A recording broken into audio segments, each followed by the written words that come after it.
조금 서운하긴 하네요. 저희도 할 말이 없어서 1억 5천 보태겠다고 한 건 아니었어요. 딸 보내는 입장에서 이것저것 따지고 보내고 싶지 않겠어요? 그래도 미니가 좋다니까 반씩하자고 했던 건데. 능력이 되면서도 안 해주는 건 또 다른 문제잖아요. 집을 뭐 새로 사달라고 하는 것도 아니고 있는 집을 그냥 아들네 쓰게끔 해달라는 게 그게 그렇게 힘든 일인가요? 저희 딸애만 사는 것도 아니고 사돈 아들이 사는 집인데 그 정도 선심은 쓸 수 있는 거잖아요. 또 집이야 남자 쪽에서 해오는 게 맞기도 하고요. 저희는 남자 쪽에서 집을 해가야 하는 건 이해가 되지 않는 부분이고요. 집이라도 구해보고 부족하다면 조금 더 보태줄 용의는 있지만 이런 식으로 20억 넘는 집을 내놓으라고 하시는 건 좀 불쾌하네요. 오늘 이야기 속 주인공은 61세 안명화 씨입니다. 그리고 그녀의 아들과 예비 며느리, 사돈에 관한 이야기입니다. 재산에 관한 것이 결혼할 때 문제가 될 거라고는 생각도 못했습니다. 그저 아들이든 딸이든 결혼할 때 상대방과 뭐든 반씩 내면 갈등이 없겠거니 그렇게 막연하게 생각해왔을 뿐이었죠. 그런데 상견례 날 뜬금없이 안 씨 부부의 집을 달라는 예비 사돈의 말에 어이가 없었습니다. 100번 양보해서 그런 의견이 있더라도 차라리 자식들을 통해서 전했어야 했던 것 아니었나 싶었습니다. 어떻게 상견례라는 어려운 자리에서 그런 말을 꺼내는지 모를 일이었습니다. 남의 재산을 가지고 이래라 저래라 하는 것도 기가 막히지만 그 상스러운 화법도 당황스러웠습니다.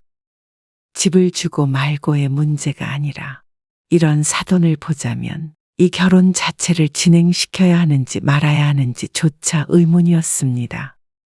결혼 전에도 이런데 결혼하고 집까지 줘버리면 아들의 미래가 어떻게 될지 어쩐지 겪어보지 않아도 상상이 갔습니다. 몇 년 전 안 씨의 남편이 퇴직하고 난 뒤 이사를 가기로 했습니다. 퇴직 전부터 나중에 한적한 곳에 살자고 미리 이야기해왔던 것인데 서울과는 2시간 정도 떨어진 곳에서 살기로 하고 우선 이사할 집부터 샀죠. 그리고 막상 내려갈 때가 다가오자 서울에서 살던 아파트를 어떻게 처분할지가 고민이었습니다. 집은 어떻게 하고 갈까? 파는 건 좀 그렇지? 지방으로 가지만 그래도 앞으로 서울에 다시 올라올 일이 없지는 않을 것이었습니다. 아들, 딸 모두 서울에 살고 있었고 친척들도 대부분 이곳에 있었습니다. 그래, 그럼 그냥 두자. 나이 들면 병원도 왔다 갔다 할 일이 많을 거고. 그럴 때마다 집에 오면 편하겠지. 그래. 애들 집에서 묵는 것도 눈치 보이고 불편하지. 그리고 상황이 어떻게 될지 모르겠지만 한적한 삶이 지겨워져서 다시 서울로 올라오고 싶어질지도 몰랐죠. 어쨌거나 살던 집은 팔지 않고 두었습니다. 그리고 추후에 이용하는 게 목적이기 때문에 따로 세를 주지도 않았습니다. 그렇게 안 씨 부부는 서울에 있는 집을 놔둔 채로 이사를 했습니다. 그리 멀지는 않아도 서울에서 좀 떨어지니 무척 한가하고 좋았습니다. 안 씨는 자식이 둘이었습니다. 아들, 딸이 하나씩 있었는데 둘 다 좋은 직장에 다니고 있었고 독립해서 따로 살고 있었습니다. 아직 결혼도 하지 않은 상태였죠. 그런데 안 씨 부부가 이사한 지 얼마 안 됐을 때 아들과 통화를 하다가 집 이야기가 나왔습니다. 이직은 결정이 된 거야? 네. 그러면 전에 엄마 아빠 살던 집 근처네. 전부터 준비했던 건 알고 있었지만 아들은 다니던 회사를 그만두고 새로운 회사에 들어간다고 했습니다. 이사도 가야 해, 그럼? 네, 어차피 계약 기간도 끝나서 그렇게 하려고요. 회사 근처로 이사도 가야 한다는 아들의 말에 안 씨가 아들에게 선뜻 제안을 했습니다. 그러면 여기저기 알아볼 것 없이 일단은 엄마 아파트에서 지내. 아, 그래도 돼요? 그러면 저는 좋긴 하죠. 되지? 어차피 비워놨는데. 대신에 가끔 엄마 아빠 올라가면 그 집에서 잘 거니까 그게 괜찮으면 살아. 괜찮죠, 당연히. 딱 장가 갈 때까지만 살면 되겠네. 그렇게 할게요. 근데 장가는 갈 거지? 글쎄요. 언젠간 가겠죠. 그래서 아들은 안 씨의 집으로 이사를 했습니다. 남편도 흔쾌히 그렇게 하라고 허락을 했습니다. 그리고 그 뒤로 행사에 참석한다던가 서울에 올라갈 일이 있을 때는 종종 아들이 지내고 있는 그 집에서 묵었습니다. 아들과도 하룻밤 시간을 보내니 서로에게 참 좋았죠. 그랬던 아들은 안 씨의 집으로 이사를 한 지 2년여 만에 36살에 결혼을 하겠다고 연락을 했습니다. 너 결혼은 도대체 언제 하나 참 걱정이 많았는데. 그래도 40 전에는 하네. 요즘엔 다 이 정도에 해요. 엄마 아빠 눈 빠지는 줄 알았다. 3살 터울인 딸도 결혼을 안 하고 있어서 손주는 언제 보나 싶었는데 그래도 순서대로 가는 것 같아서 기분이 좋았습니다.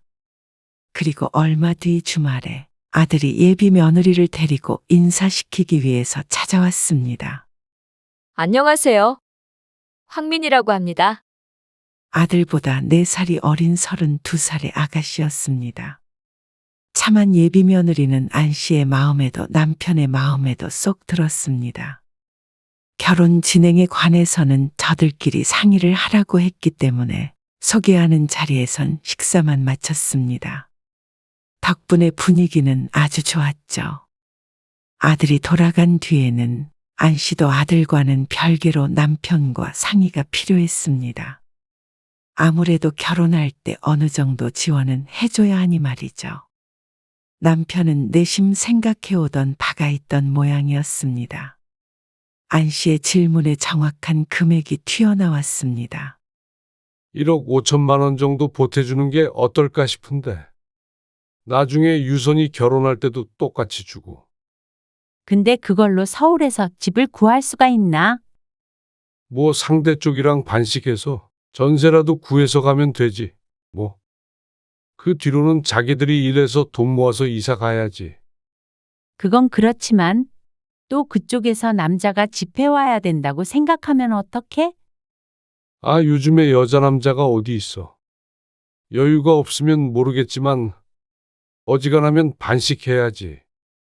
우리도 우리 노후 생각해야 될 거 아니야. 아들 집 사주면 딸도 똑같이 사줘야 할 텐데. 그러다 보면 정작 우리 노후 못 챙기게 된다고. 듣고 보니 그런 거 같네. 안 씨도 남편의 말에 동의를 했습니다. 그래서 아들에게 전화를 해서 물어보았죠. 아들도 안 씨의 말을 듣더니 선선히 수긍했습니다. 그러면 1억 5천씩 지원받고 저희가 모아둔 돈 보태서 전세로 가야겠네요. 그쪽은 그 정도 지원해 주실 수 있대? 딱 금액을 물어보진 않았는데 그런 것 같아요. 여유는 있어 보이시던데요. 그럼 잘 됐다. 집 안 사줬다고 서운한 건 아니지? 아니요. 각각 1억 5천이면 3억 가지고 시작하는 건데요. 나머지는 저희가 알아서 해야죠. 감사해요. 다행히도 아들이 서운한 기색을 보이진 않았습니다. 그 상견례는 혹시 서울까지 오실 수 있으세요? 그래. 우리가 가는 게 간단하게 좋지, 뭐. 그럼 오셔서 식사도 하시고 하루 주무시고 가시면 되겠네요. 그래, 그러자. 얼마 뒤 아들의 말처럼 그쪽에서도 반씩 지원할 여력이 있는지 상견례 전에 집을 알아보고 있다고 했습니다. 예산 안에서 잘 찾아봐. 작은 집부터 시작하더라도 천천히 늘려가는 재미도 있으니까. 네. 그렇게 하고 있어요.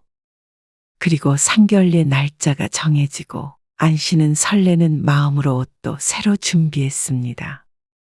그리고 당일이 되었을 때는 신경을 써서 치장을 했죠. 집에서 남편과 함께 차를 타고 출발해서 바로 상견례를 하기로 한 식당에 도착했습니다. 안 씨의 아들과 딸이 미리 도착해서 안 씨를 기다리고 있었습니다. 엄마, 아빠, 유선이도 일찍 왔네. 안 씨네 가족은 이렇게 4명이었습니다. 그리고 예비 며느리와 사돈도 시간에 맞춰서 곧 도착했죠. 첫째 딸이 있는데 갓난아기가 있어가지고 부득이하게 참석은 못했어요. 아, 예. 괜찮습니다.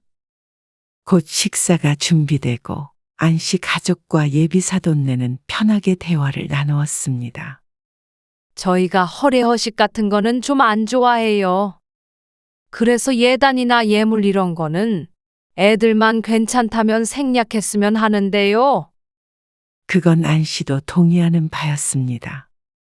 안 그래도 주위에서도 그런 건 많이들 생략하는 추세라길래 아들에게 한번 물어보려던 참이었죠. 너희들 괜찮지? 그러자 아들과 예비 며느리가 고개를 끄덕였습니다. 그런 자잘한 절차를 생략하게 된다면 사실 안 씨 부부나 예비 사돈 내외가 상의를 해야 할 부분은 전혀 없었습니다. 어차피 대부분 아들네가 알아서 할 문제였으니 말이죠. 그런데 대화를 하면 할수록 안 씨는 예비한 사돈이 불편했습니다.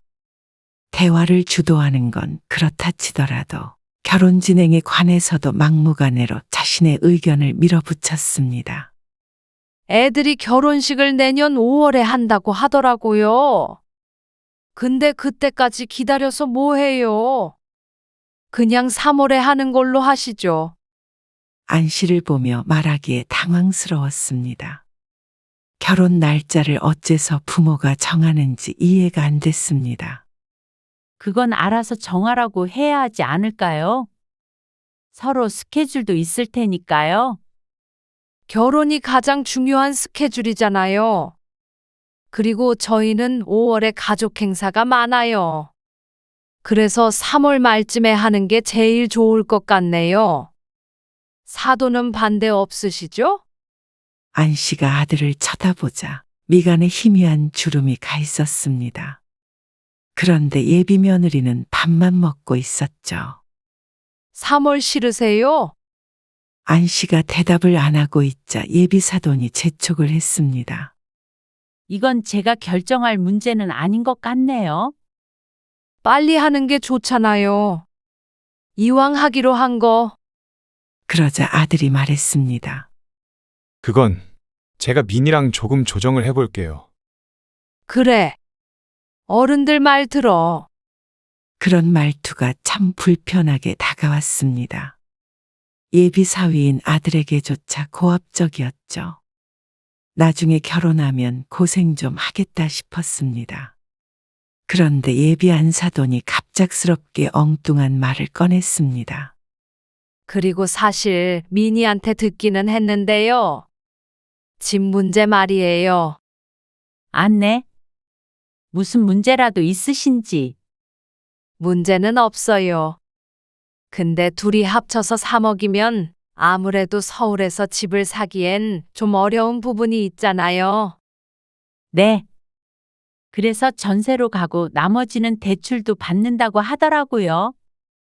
그런데 제가 듣기론 지금 이서방이 사돈이 사시던 아파트에서 혼자 살고 있다고요.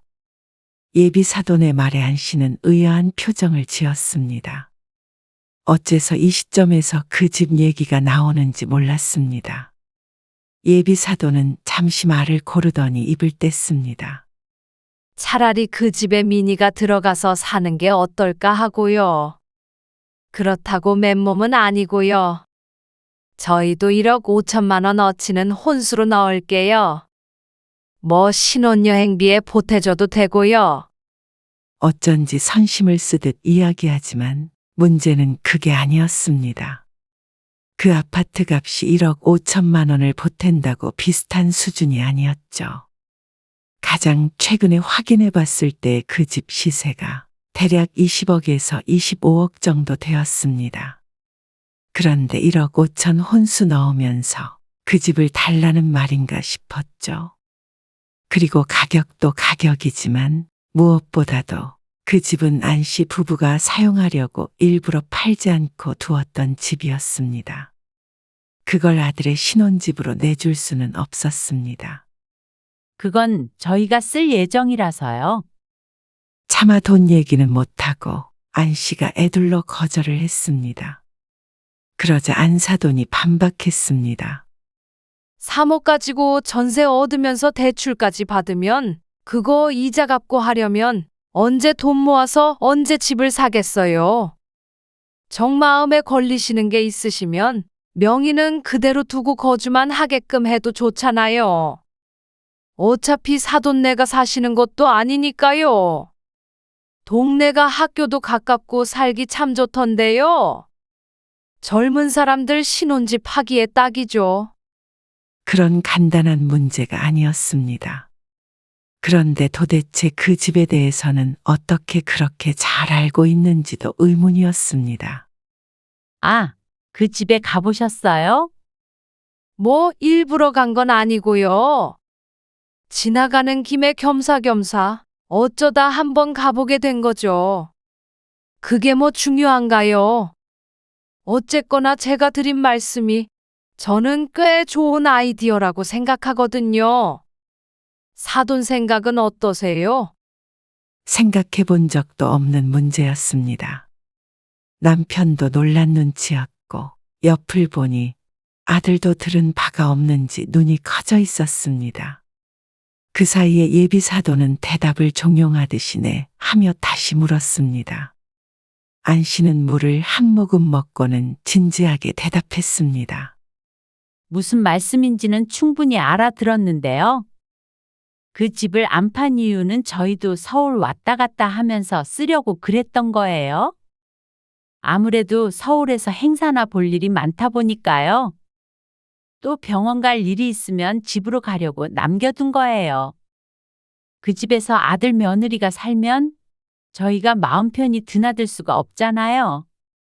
납득이 가도록 설명을 길게 했다고 생각했는데 예비한 사돈은 오히려 눈을 크게 뜨고 안 씨가 이해가 안 간다는 듯이 받아쳤습니다. 에이, 그거라면 전혀 문제될 게 없죠. 아들 며느리 사는 집에 사돈이 드나든다는데 누가 뭐라고 하겠어요? 병원 갈 때도 그 집에서 자고 무슨 일 있으면 편하게 가면 되는 거죠. 그러면 서로가 좋은 거 아닌가요?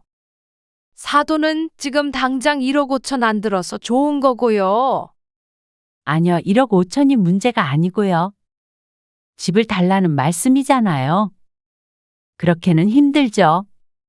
달라는 게 아니라 정 그러시면 명의는 그대로 두시고 애들만 들어가서 좀 살게 하는 거죠. 그래도 안정적인 주거 환경이 돼야 가정도 화목하고 돈도 빨리 모으고 그런 거 아니겠어요? 좁아터진 전셋집에서 애 낳고 살려면 얼마나 힘들겠어요? 안 그래요? 그렇지만 예비 사돈이 하는 말에는 기약이 없었습니다. 언제까지 살지도 모르는데 덜컥 집을 내주었다가 아들네가 평생 살게 되면 골치 아픈 일이 한두 가지가 아니었습니다. 듣자 하니 지금도 서울에 무슨 일 있으시면 그 집에서 묵으신다면서요. 이서방도 있는데. 그건 아들이니까 그렇죠. 결혼하고 그 집에 살면 저희가 드나들기도 쉽지 않는 게 당연하잖아요. 이제는 며느리도 있는데. 아이고, 저희 딸 그런 애 아니에요. 설마 며느리라고 눈치 줄까봐 그러세요? 얘 민이야. 너 안 그럴 거지? 예비 사돈이 예비 며느리를 바라보며 물었습니다. 그러자 예비 며느리도 그 말에 동의를 하는지 천연덕스럽게 고개를 끄덕이며 말했습니다. 그럼요. 저는 언제든지 어머님, 아버님 오시는 거 환영해요. 기가 막혔습니다. 이미 그쪽에서는 이야기가 다 끝난 상태인 듯 했습니다. 그 집을 이미 아들 집이라고 생각하고 있는 듯 했죠. 한두 번 거절해도 말을 듣지 않는 걸 보니 아주 작정을 하고 나온 것 같았습니다. 명의만 안씨 명이면 뭐하나 싶었습니다. 아들네를 살게 하는 순간 안씨 부부는 천덕꾸러기 취급을 받을 수도 있는 것인데 말이죠. 물론 예비 며느리가 그런 사람이라고 하는 게 아니라 그게 당연한 이치였습니다. 누가 신혼집에 부모님이 마음대로 왔다 갔다 하는 걸 반길까요? 그건 안씨도 불편할 것 같았습니다. 예비 사도는 지금은 일어나지 않는 일이니 쉽게 얘기할 수 있겠지만 사람 일이라는 게 그렇게 쉽게 돌아가는 게 아니었습니다. 그리고 문제는 그것들만이 아니었습니다. 안씨 부부의 노후 자금 중 가장 큰 게 그 집이었고 그건 아들도 딸도 짐작하는 부분이었습니다. 그렇기 때문에 당장의 문제는 딸이었습니다. 딸의 표정이 식당 안에 누구보다도 어두웠습니다. 뜬금없이 부모 집을 오빠가 갖게 될지도 모르는 상황을 맞닥뜨리는 게 달가울 리가 없었습니다. 혼수도 넣고 계속 살다 보면 나중에 나가라고 할 수도 없는 거잖아요. 그리고 저희는 유준이 여동생도 있고요. 그래서 그 집을 아들네만 살게끔 할 수는 없을 것 같네요. 그리고 그 집도 때 되면 팔아서 노후 자금 쓸 거고요. 그러자 상대방도 반복되는 대화가 조금 짜증이 난 듯 했습니다. 아니, 아들이랑 딸이랑 같나요? 뭐 계속 살다가 사돈네 어디 크게 아프시기라도 하면 애들이 그 집에서 모시고 살기도 하고 그러는 거잖아요. 부모를 아들이 챙기지 딸이 챙겨요? 그게 노후 자금보다 더 중요한 거죠. 돈만 있으면 뭐 해요? 자식이 챙겨야지. 그러니까 말은 그럴싸하게 명의는 그대로 두뇌만에 했지만 아들에게 그 집을 넘기고 안씨 부부가 더 늙어도 돌려받지 말아라. 이 소리였습니다. 명의만 안 넘길 뿐이지 아들의 집이나 마찬가지게 되는 거였죠. 안 된다고 자꾸만 얘기해도 사도는 막무가내였습니다. 도대체가 이런 상황이 이해가 가질 않았습니다. 어째서 자기는 1억 5천만 원어치 혼수만 넣을 거라면서 어째서 남의 집을 가지고 줘라 마라 하며 선을 넘는지 몰랐습니다. 그 얘기는 못 들은 걸로 하죠. 저희도 자식들에게 할 만큼 하면서 키웠고 시집장가 보내면서 지원해주는 금액은 1억 5천 정도면 충분하다고 생각해서 결정한 겁니다. 보다 못한 남편이 끼어들어서 말했습니다. 참, 조금 서운하긴 하네요. 저희도 할 말이 없어서 1억 5천 보태겠다고 한 건 아니었어요. 이번엔 이게 또 무슨 일인가 싶었습니다. 저희도 딸 보내는 입장에서 이것저것 따지고 보내고 싶지 않겠어요? 그래도 미니가 좋다니까 반씩하자고 했던 건데. 능력이 되면서도 안 해주는 건 또 다른 문제잖아요. 집을 뭐 새로 사달라고 하는 것도 아니고 있는 집을 그냥 아들네 쓰게끔 해달라는데 그게 그렇게 힘든 일인가요? 저희 딸애만 사는 것도 아니고 사돈의 아들이 사는 집인데 그 정도 선심은 쓸 수 있는 거잖아요. 왜 아들네 주면 사돈네가 못 쓴다고 생각하세요? 자식 집인데 언제든지 편하게 갈 수 있다고 생각하는 제가 잘못된 건가요? 지금 말을 들어보니 그것도 참 문제였습니다. 결혼한 자식 집에 그렇게 편히 가서 잠도 잘 수 있다고 믿는 저런 생각을 가진 장모면 아들의 고생길이 훤히 보였습니다. 저 예비 사도는 애 낳으면 몸조리 해준다고 드나들 것이고 나중에는 또 애 봐준다며 드나들 것이고 그러다 보면 아들네 집이 아니라 아예 사돈네 집이 될 것 같았습니다. 아무리 생각해봐도 그건 절대 안 되는 일이었습니다. 안 씨는 이내 고개를 저었습니다. 안 씨가 방문하는 게 문제가 아니라 애초에 그 집을 아들에게 줄 생각도 없었고 늙어서 그 집에서 아들네 부양을 받으며 살 생각은 추호도 없었습니다. 그 집을 팔아서 간병인 쓰고 병원 다니는 게 훨씬 마음 편한 노년이었습니다.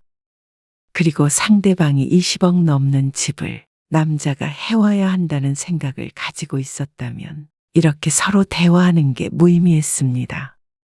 저희는 남자 쪽에서 집을 해가야 하는 건 이해가 되지 않는 부분이고요. 집이라도 구해보고 부족하다면 조금 더 보태줄 용의는 있지만 이런 식으로 집을 내놓으라고 하시는 건 좀 불쾌하네요. 불쾌하다뇨. 제 말을 다 뭘로 들으신 거예요? 차라리 처음부터 너는 아들 장가 보내는 거니 집을 내놔라 했으면 속이라도 덜 보였을 텐데 잠시 살게 해라. 명의는 돌아 어쩌고 저쩌고 하더니 결국 속내는 짐작한 대로였습니다. 그저 비싼 아파트가 탐이 났던 거겠죠. 예비 며느리도 친정엄마의 말에 동의를 하는지 말리지 않고 듣고만 있었습니다. 아들은 안 씨의 대화에 끼어들지는 못하고 표정이 시시각각 변했습니다. 하지만 어떻게 설득을 하고 협박을 해도 아닌 것은 아닌 것이었습니다. 집 뺏기고 아들 며느리 잃고 딸도 남이 되고 쓸쓸한 노후가 될 가능성이 있는 일을 안 씨도 남편도 전혀 할 마음이 없었습니다. 안 씨가 끝까지 거절을 한다면 과연 예비 사돈이 이 결혼을 진행시킬까 하는 의문이 들었습니다. 1억이 부족하다고 하신다면 저희가 2억을 지원하겠습니다. 그쪽에서도 2억 지원해 주시면 4억으로 대출 없이 작은 전셋집 하나 구해서 살면 되죠. 제 아들 능력 있어서 금방 벌 거예요. 이게 안 씨 부부가 양보할 수 있는 마지노선이었습니다. 하지만 안 사돈은 콧김을 씩씩 내뿜으며 흥분했습니다. 월급쟁이가 벌어봤자 얼마나 번다고 그러세요? 그래서 20억 넘는 집을 당연히 아들에게 줘야 된다는 말씀이신가요? 그 정도는 해주셔야 저도 딸 보내는 마음이 편하지 않겠어요? 사돈도 딸이 있으니까 그 마음 잘 아실 거 아니에요? 아니요. 저희는 딸한테도 딱 1억 5천만 내줄 거고요. 상대방도 똑같이만 해주면 상관 안 합니다. 그러자 예비 사돈이 탐탁치 않은 표정을 지었습니다. 1억 5천 받기 싫다고 하셔도 그 집은 안 되겠네요. 이 결혼이 엎어져도요? 참, 이 결혼은 이제 안 씨가 다시 생각해야 할 것 같았습니다. 안 씨는 아들을 돌아보면서 물었습니다. 너는 어떻게 생각해? 미리 이야기가 됐던 거야? 아니요. 전 3억으로 구할 수 있는 전세 알아보고 있어서요. 너도 그 집이 탐나니? 뭐라고요? 탐이라뇨? 사람을 이상하게 만드시네. 안 씨는 예비 사돈의 말은 못 들은 척하고 아들만을 바라보았습니다. 아니요. 물론 사람인 이상 공짜로 비싼 집이 생긴다면 탐이 안 날 리는 없었습니다. 하지만 아들은 적어도 예비 사돈보다는 똑똑한 듯 했습니다. 탐난다고 받을 수 있는 게 아닌데 지원해 준다고 할 때 1억 5천이라도 받는 게 현명했죠. 저는 그 집 안 주셔도 돼요. 오빠, 예비 며느리가 불만스럽게 아들을 불렀습니다. 그런데 이제 1억 5천이고 뭐고? 엄마는 이 결혼 반대다. 그러자 예비 사돈이 버럭 소리를 질렀습니다. 뭐라고요? 아니, 얘기로 잘 풀어볼 수 있는 문제를 갖다가 파혼 얘기까지 하셔야겠어요? 얘기로는 잘 풀 수가 없을 것 같아서 그런 거예요. 그러면 저희가 지원을 안 해줘도 저희 아들하고 결혼시킬 건가요? 그러자 안 사돈이 어버버하며 대답을 못했습니다. 저 이러지 마시고 서로 생각을 정리할 시간을 갖는 게 좋을 것 같아요. 가만히 있던 예비 며느리가 말을 했습니다. 그러자 이번에는 아들도 한마디 보탰죠. 생각할 시간이 뭐가 필요한 거야? 나랑 얘기 다 끝났었잖아. 그 집 때문에 그래? 그게 아니고 예비 며느리가 우물쭈물하자 예비 사돈이 갑자기 정색을 하며 말했습니다. 참 어른 욕심에 괜히 애들 사이도 틀어지게 이게 뭔가요? 그건 안 씨가 할 소리였습니다. 솔직히 이서방이 좋은 아파트에서 살고 있다는 말에 저희도 그 부분에 가장 후한 점수를 줬어요. 당연하죠. 그거 아니었다면 저희도 딸내미를 최소 의사한테는 보냈을 거예요. 그런데 살지도 않는 집을 애들이 살게 하는 것도 싫다고 하신다면 어떡하나요? 그건 순전히 사돈네 욕심인 거죠. 그 집 없으면 거리에 나앉는 것도 아니고요. 정말이지 대화가 되지 않는 여자였습니다. 다른 건 몰라도 의사와 비교하며 자신의 아들을 깎아내리는 소리에는 열불이 났습니다. 의사랑 결혼을 시킬 수 있었다면 진작에 시키셨겠죠.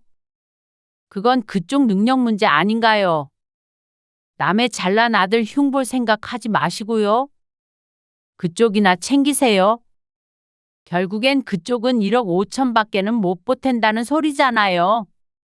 그래놓고 왜 남의 집 가지고 감나라 배나라예요? 그 집 사는데 한 푼이라도 보태주셨어요? 이런 결혼은 제 쪽에서 사양할 거예요. 뭐라고요? 못 들으셨어요? 제가 이 결혼 절대 반대라고요. 혹시라도 그래도 제 아들이 결혼한다고 해도 저희는 1억 5천이 아니라 1,500만 원도 못 주니까 그 점은 알고 계시고요. 참, 적반하장이 따로 없네요. 남들에게 물어보세요. 내가 무리한 요구를 한 건가? 남들에게 물어보고 말고 할 것도 없이 저희 입장에서는 말도 안 되는 얘기예요. 도대체 몇 번을 말해야 하는지 입만 아프네요. 여자는 삿대질을 하면서 자리에서 일어났습니다. 말 다 했어요? 이대로 결혼 엎으면 누가 무서운 줄 아세요? 우리 딸이랑 결혼하겠다는 남자들이 줄을 섰어요. 그럼 그 중에서 돈 많이 내는 사람하고 시키면 되겠네요. 원하시는 대로. 그러자 이제는 타겟을 바꿨는지 여자가 아들에게 물었습니다. 이서방은 뭐 하는 사람이야? 장모가 이런 수모를 당하는데 가만히 있어? 그러자 아들이 잠시 침묵하더니 대답했습니다. 저도 어머니랑 같은 생각이에요. 이 결혼 다시 생각해봐야 할 것 같네요. 그러자 사태의 심각성을 알았는지 여자가 자리에 앉더니 목소리를 가다듬었습니다. 아니, 결혼이 그렇게 쉽게 한다고 했다가 만다고 했다가 뒤집어 버릴 수 있는 건 줄 알아. 백년가약을 맺는 일인데 의견이 안 맞으면 서로 조율을 할 생각을 해야 할 거 아니야. 그러니까 그 조율이라는 게 다 그쪽 생각대로 하길 바라는 거잖아요. 그러면 아주 그쪽이 살고 계신 집이라도 내놓으시죠. 그거랑 경우가 같아요. 그러면 저희는 어디서 살라고요? 집이 없어서 못 사나요? 돈이 없어서 못 사는 거지. 그러니까 능력되는 만큼만 서로 보태고 시켰으면 됐지. 왜 남의 집을 탐을 내세요? 말씀이 심하시네요. 너무 모욕적이에요. 이렇게 몰상식한 사람이 우리 딸 시어머니가 되는 건 저희도 무섭네요. 몰상식이요? 그러는 그쪽은 제가 만나본 사람들 중에서 제일 상스럽네요. 어쨌거나 저희 입장 전달했으니까 이만 일어나겠습니다. 아들, 딸과 남편도 안 씨를 따라서 자리에서 일어났습니다. 누구 하나 표정이 좋은 사람이 없었습니다. 심한 모욕을 당한 것은 오히려 안 씨 가족이었습니다. 그 중에서 아들은 특히 참담한 표정을 하고 있었죠. 정말 이대로 간다고? 예비 며느리도 납득이 안 간다는 듯이 아들에게 물었습니다. 상식이 있는 사람이라면 이 결혼 안 하는 게 맞는 것 같다. 아들도 질린다는 듯이 말을 내뱉고는 짐을 챙겼습니다. 문을 열고 나서는 안 씨 부부의 등에 거친 말들이 쏟아졌습니다. 정말 희한한 경험이었습니다. 아들이 결혼한다고 설레던 그 감정이 순식간에 꿈처럼 사라져버렸습니다. 정말 결혼 안 할 거야?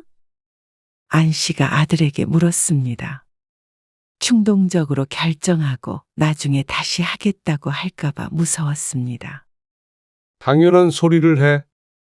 저런 집이랑 사돈 맺으라 그러면 나는 너 안 본다. 남편이 차갑게 대꾸했습니다. 저는 정말 그런 생각을 하고 있는 줄은 몰랐어요. 다 잘 되고 있다고 생각했는데. 아들은 무척 괴로워 보였습니다. 그런데 이런 결혼하면 너무 괴로울 것 같아요. 안 씨도 남편도 그리고 딸도 고개를 끄덕였습니다. 아들이 지옥의 문턱을 넘기 직전에 유턴을 해서 돌아온 듯한 기분이었습니다. 아들은 그날로 예비 며느리와 헤어졌습니다. 듣자 하니 다시 결혼을 진행하자며 붙잡은 것 같았습니다. 근데 그냥 단칼에 거절했대. 우리한테 미안하다고 그러던데? 근데 오빠 나이가 있는데 이러다 결혼 못하는 거 아니야? 36이 뭐가 나이가 많아? 능력 있는 남자는 40 넘어서도 하니까 걱정 말어. 딸의 말에 안 씨가 핀잔을 줬습니다. 그리고 아들은 파혼 후에 안 씨의 집에서 나와버렸습니다. 그 집에 사는 게 좋은 일만은 아닌 걸 깨달았습니다. 안 씨 부부도 아무 생각 없이 아들에게 살다가 돌려주라고 했었지만 거기서부터가 잘못된 일인 듯 했습니다. 그리고 안 씨 부부는 그 집을 부동산에 내놔버렸습니다. 서울 갈 일 있으면 그냥 호텔에서 지내자. 그게 제일 좋겠다. 언감생심이라고 다음에 또 며느리감 생기거나 사위감 생겼을 때 똑같은 갈등이 있을 거 아니야. 그 말이 맞는 듯 했습니다. 결국은 모든 게 그 집이 발단이 되었습니다. 갈등의 싹은 없애버리는 게 맞았습니다. 그래? 그 집 팔아버리는 게 마음 편하겠다? 그리고 1년 정도가 흘렀을 때 이번에는 딸이 결혼한다고 했습니다.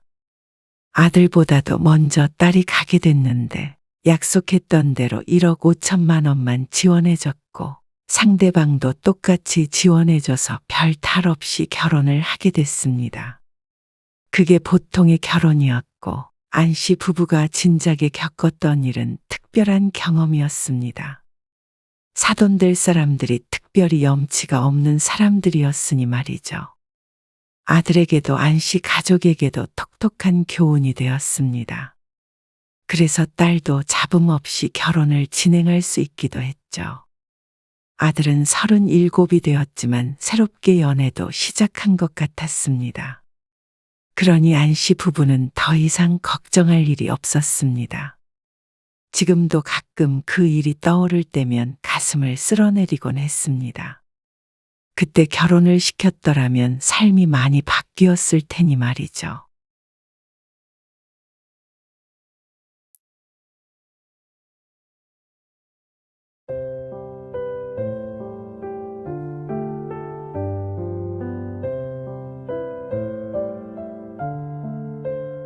엄마 아빠는 둘밖에 없으니까 이렇게 넓은 집이 굳이 필요할까 싶어.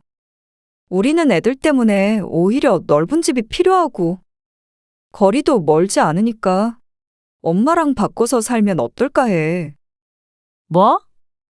집을 바꾸자고? 뭐 명의는 일단 그대로 둬도 되고 식구 많은 사람이 넓은 집 살고 적은 사람이 작은 집 살면 좋잖아? 합리적이고. 합리적? 말도 안 되는 소리 하지 말어라. 아니 이게 뭐가 말도 안 돼? 넓은 집이 필요하면 너희가 돈을 모아서 늘릴 생각을 해야지. 어떻게 부모가 살고 있는 집을 내놓으래? 아니 내놓으라는 게 아니라 바꾸자는 거지. 그게 말이 되니? 그럼 우리 넷이서 그 작은 집에서 북적북적 사는 건 엄마 아빠는 불쌍하지도 않아? 오늘 이야기 속 주인공은 59세 정유숙 씨입니다. 그리고 그녀의 딸과 사위에 관한 이야기이죠. 딸의 너무나도 당당한 요구에 얼이 빠졌습니다. 결혼 전에는 하나밖에 없는 딸, 부족함 없이 키우고 싶어서 물심양면으로 지원했습니다. 그건 정 씨보다도 남편이 더했습니다. 딸이라면 껌뻑 죽었죠. 그래서인지 정 씨의 딸은 결혼 후에도 부모 등골을 빼먹는 것에 대한 일말의 죄책감도 없었습니다. 부모와 함께라면 단 한 번도 지갑을 여는 법이 없었는데 공교롭게도 그건 사위도 마찬가지였습니다. 정 씨 부부의 지원으로 시작한 신혼생활이었는데 끝까지 자신들의 노력 없이 부모 덕을 보려는 행동에 질려버렸습니다. 그러다 결국엔 사줬던 집도 좁다며 넓은 정신의 집과 바꾸자는 딸과 사위. 그런데 그 태도가 꼭 맡겨놓은 것을 돌려받는 듯 했습니다. 그동안 해달라는 것을 다 해주니 오히려 고마움을 모르는 딸과 사위에게 정 씨도 더 이상 더 뒷바라지는 하지 않기로 결심했습니다. 정 씨의 남편은 외동딸인 임정아를 끔찍하게 아꼈습니다. 임신 초기 때부터 딸 타령을 했는데 딸을 낳으니 세상을 다 가진 듯 했죠. 그래서 정 씨보다도 유별나게 딸을 공주처럼 키웠습니다. 딸은 미대를 나와서 유아 미술학원을 차렸습니다. 그리고 딸이 결혼하겠다고 데리고 온 사람은 대기업에 다니는 청년이었죠. 예비 사위의 직업은 좋았지만 사돈네는 넉넉한 편이 아니었습니다. 딸이 귀띔을 하긴 했지만 사돈도 상결례에서 노골적으로 이야기했습니다. 저희가 아들 결혼한다고 돈은 못 보태줘도요. 나중에 부모 부양할 일은 없을 거예요. 아, 그러세요. 도와주진 못해도 부양해달라고도 안 하는 게 다행이라고 생각해야 하는 것인지. 돈이 있으면 해주겠지만 없는 걸 어쩌겠어요. 그런데 저희 아들이 그러는데 그쪽에서 집을 해주신다고요. 아, 네. 사정 얘기를 들어서. 그래도 집 한 채는 있는 상태로 결혼 생활 시작하는 게 좋잖아요. 그건 그렇죠. 그렇게만 해주신다면 저희야 감사하고요. 이미 딸과도 이야기가 다 된 바였습니다. 그래서 아파트도 알아보고 있는 상태였습니다. 사돈은 상결례 때 했던 말대로 결혼에 일푼도 보태지 않았습니다. 정 씨가 딸의 명의로 24평 아파트도 한 채 해주고 비어있는 집의 가구도 꽉 채워 넣어주었습니다. 장인어른, 장모님. 정말 감사합니다. 제가 잘할게요. 정아도 행복하게 해주고요. 사위도 무척 기뻐했고 그 말처럼 딸에게 참 잘했습니다. 그리고 정 씨 부부에게도 무척이나 살가운 사위였습니다. 그래서 딸과 사위에게 해준 지원이 전혀 아깝지가 않았죠. 아빠, 박서방이 골프를 배운다고 하는데 골프채를 뭘 사야 할지 모르겠다네. 아빠가 좀 골라줘. 그래? 골프를 치겠대? 응. 잘 치게 돼서 아빠랑 같이 치러 다니면 좋겠지? 어느 날 딸이 전화로 남편에게 부탁했습니다. 사위와 함께 골프를 치러 다닐 생각에 남편은 들뜬 것 같았습니다. 딸의 전화를 끄는 남편은 고민에 빠졌죠.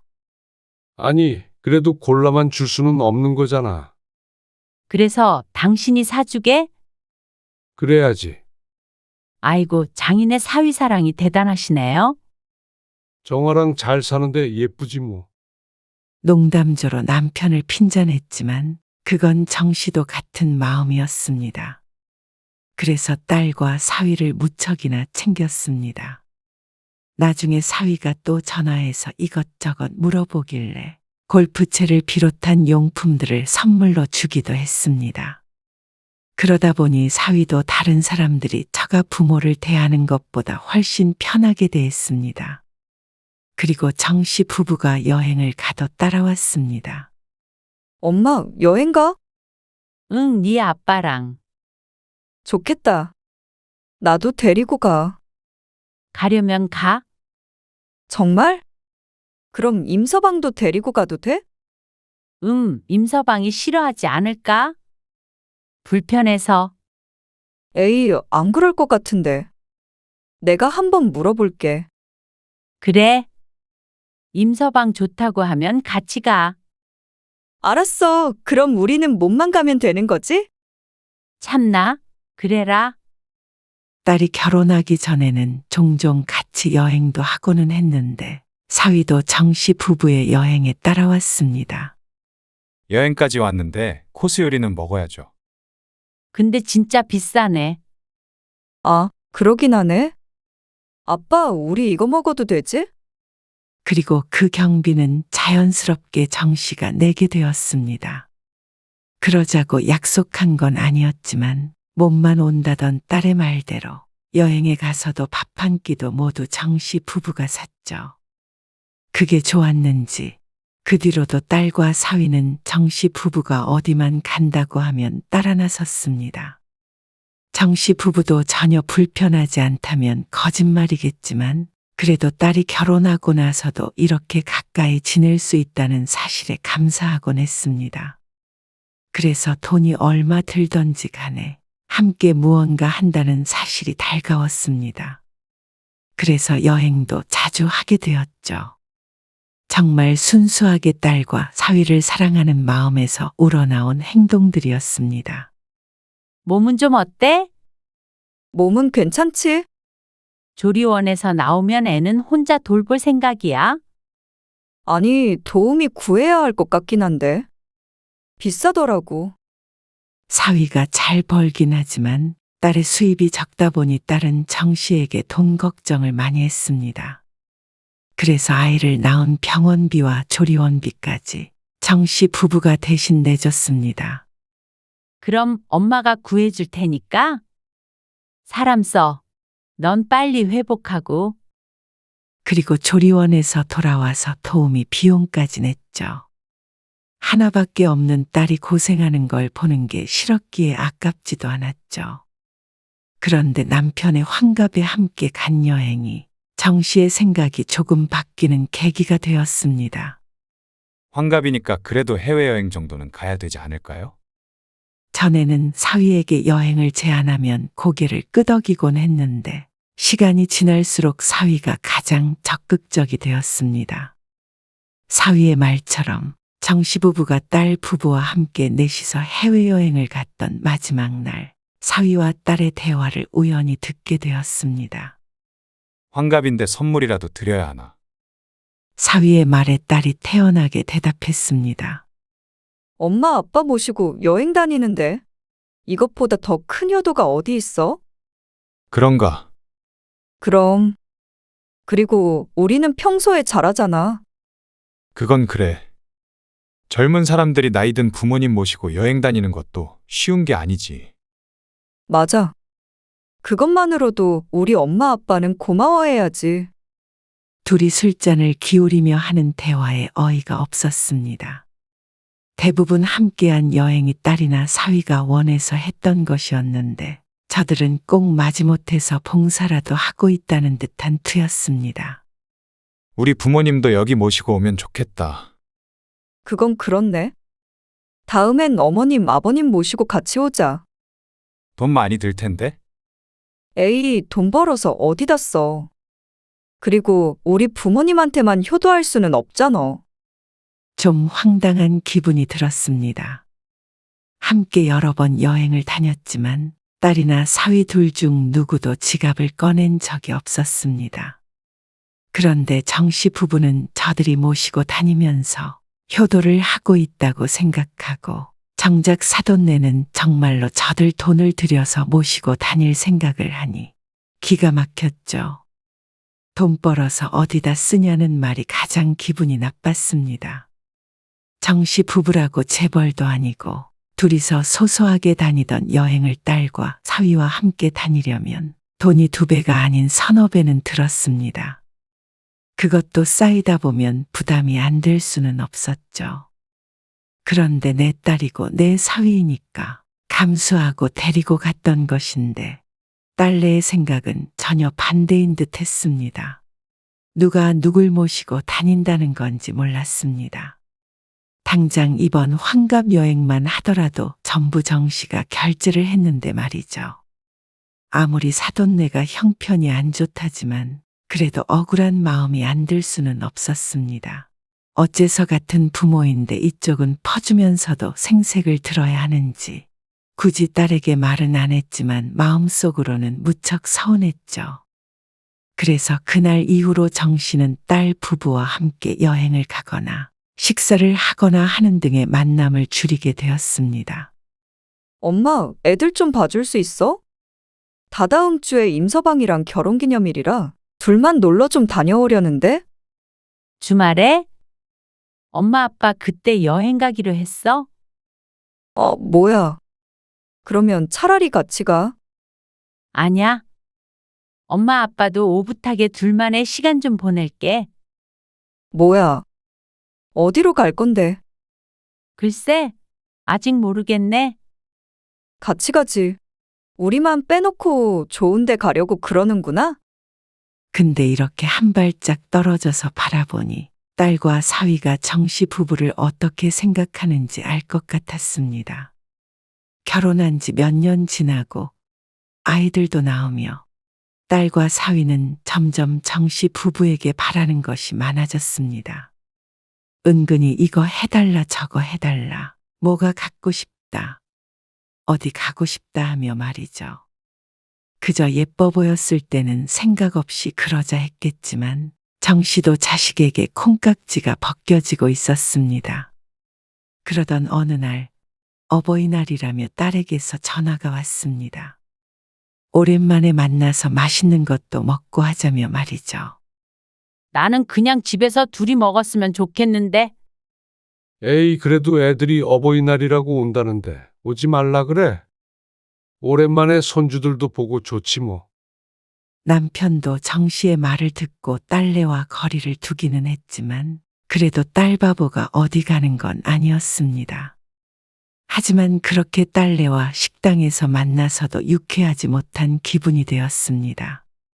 어느새 아이가 둘이나 되었는데 사위가 은근슬에 정 씨에게 말했습니다. 애가 둘이라 차가 작긴 작네요. 짐만 좀 넣어도 차가 꽉 차요.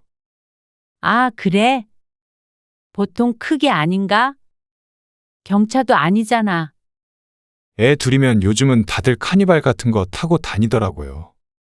천장 높은 거 있잖아요. 아, 본 적은 있는 것 같네?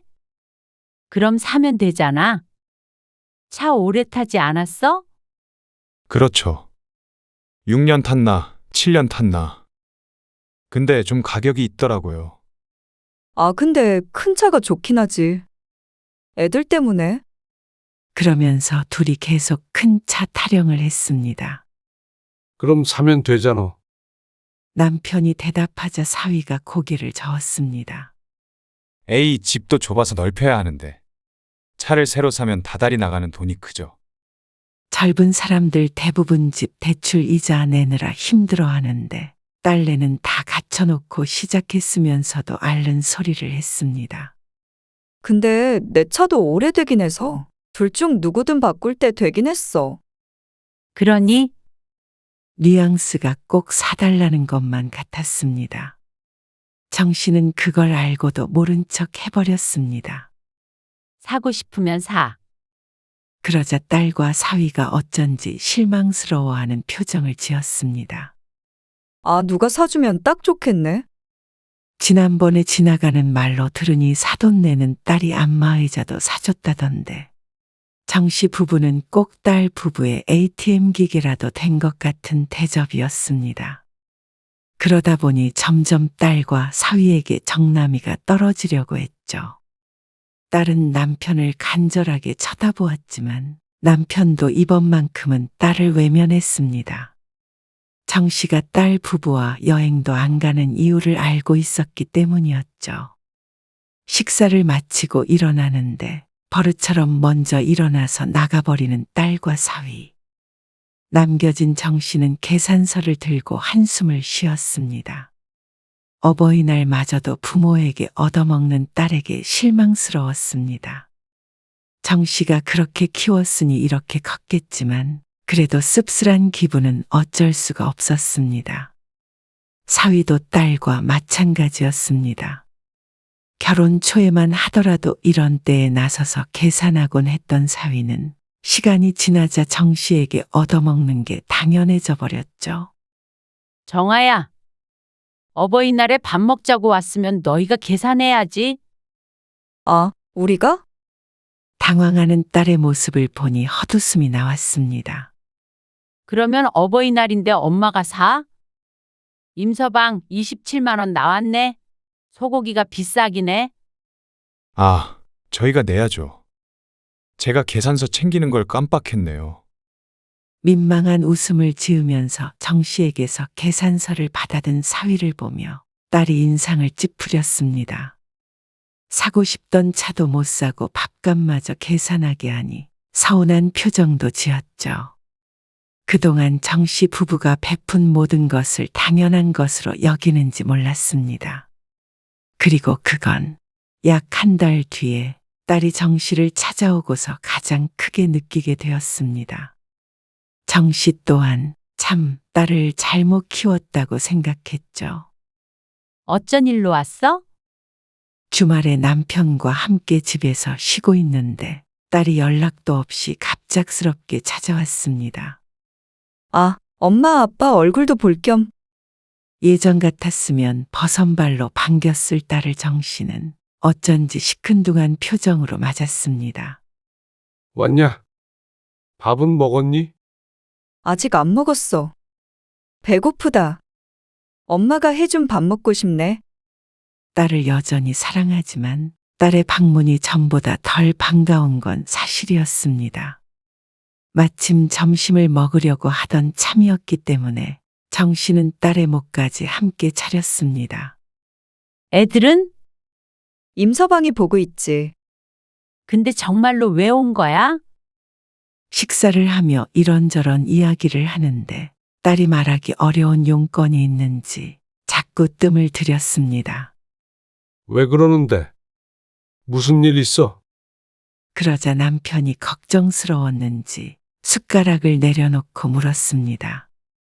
딸도 남편을 따라서 식사를 멈추고 말을 골랐습니다.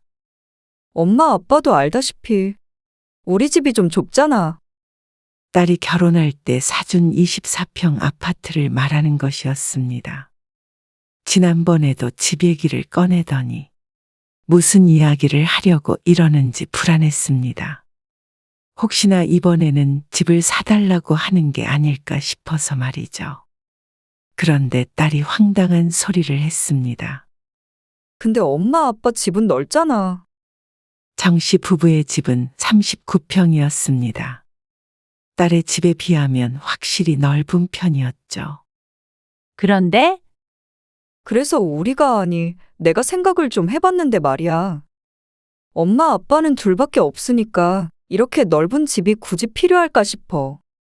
우리가 오히려 넓은 집이 필요하고 또 거리도 멀지 않으니까 엄마랑 바꿔서 살면 어떨까 하고. 뭐? 그게 도대체 무슨 소리야? 집을 바꾸자고? 황당한 소리였습니다. 뭐 명의는 일단 그대로 둬도 되고 식구 많은 사람이 넓은 집 살고 적은 사람이 작은 집 살면 좋잖아? 합리적이고. 그런데 정 씨가 뭐라고 하기도 전에 남편이 입을 열었습니다. 합리적? 그건 너 혼자만의 생각이냐? 아니면 임서방도 같이 상의한 거냐? 아, 내 생각이야. 엄마 아빠가 오케이 하면 임서방한테 얘기해야지.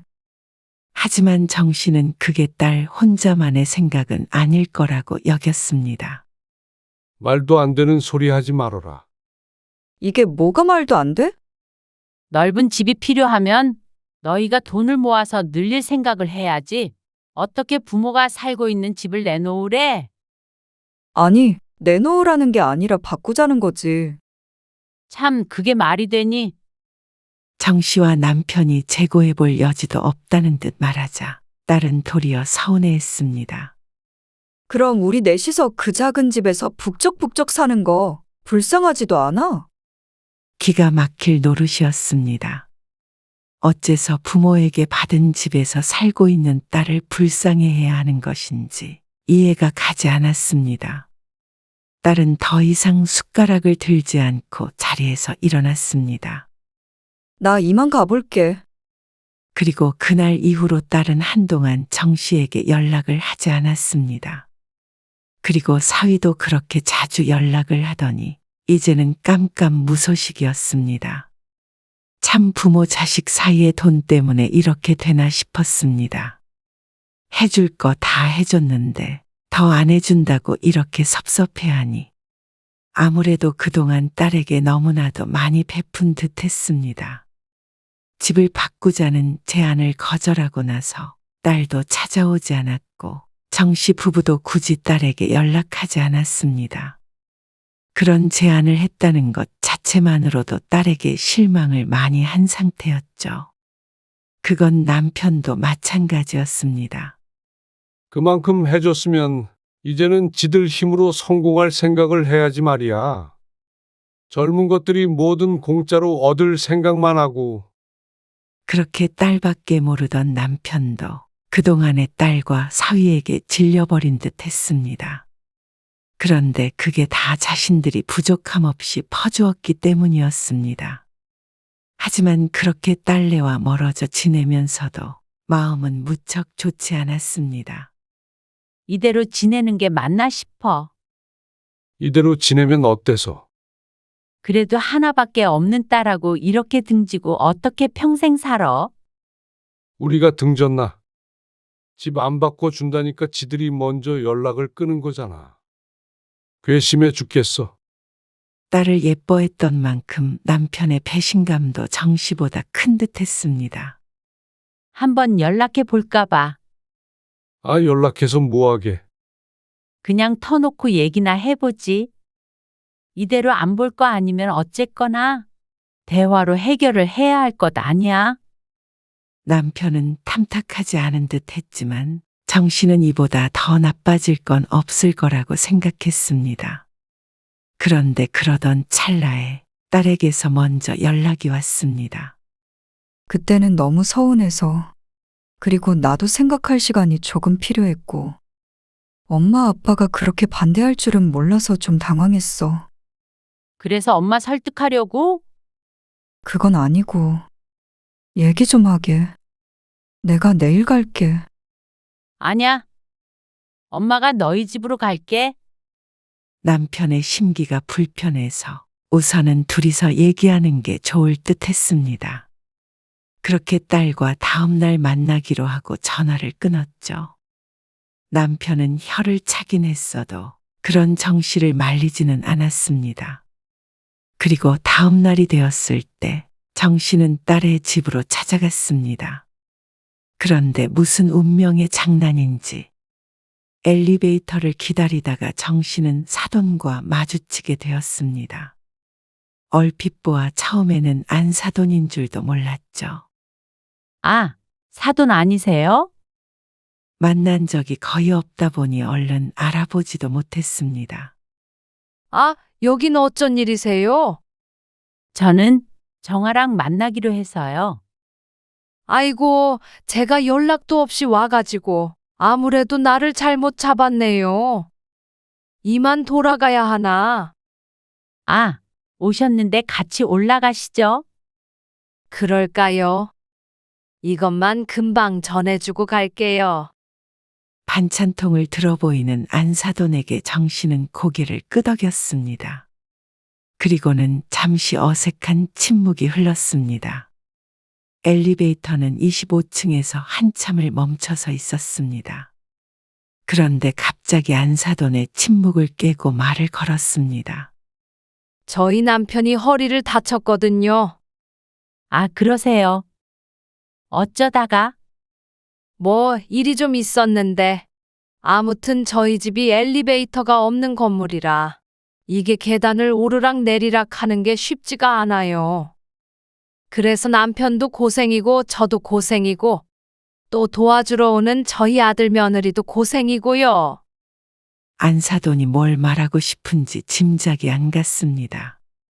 그러다 보니까 우리 아들 며느리가 합가 얘기를 꺼냈는데요.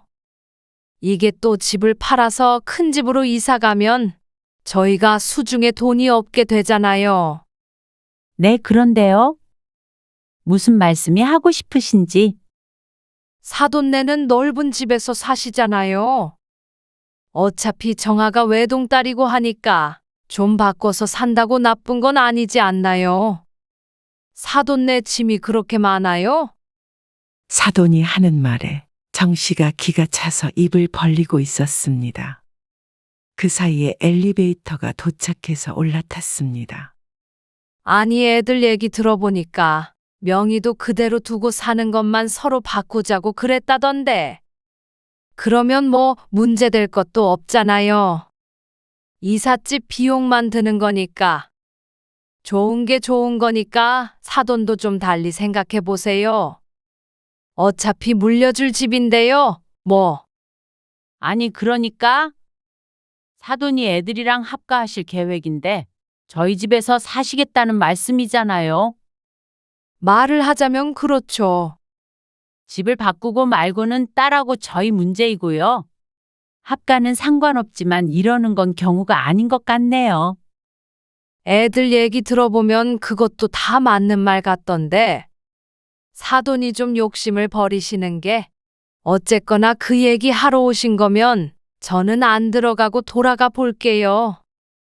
이것 좀 전해주세요.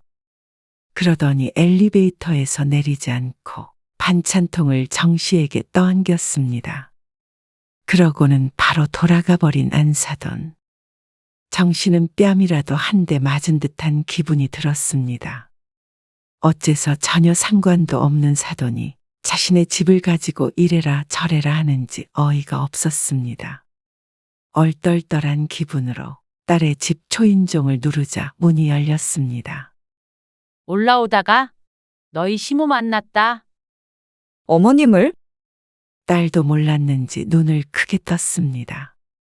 안으로 들어간 정 씨는 소파에 앉을 것도 없이 반찬통만 내려놓고는 본론을 꺼냈습니다. 집 바꿔서 시부모 모시고 살려고 그랬니? 그러자 딸이 눈에 띄게 당황했습니다. 어머님이 그런 말을 하셨어? 왜? 아니니? 아닌 건 아닌데. 그렇게 말하면 조금 이상하고. 집을 좀 넓혔으면 했는데. 마침 시부모님도 몸도 안 좋아지시고 그래서 어쩌다가 합가 얘기가 나온 거야.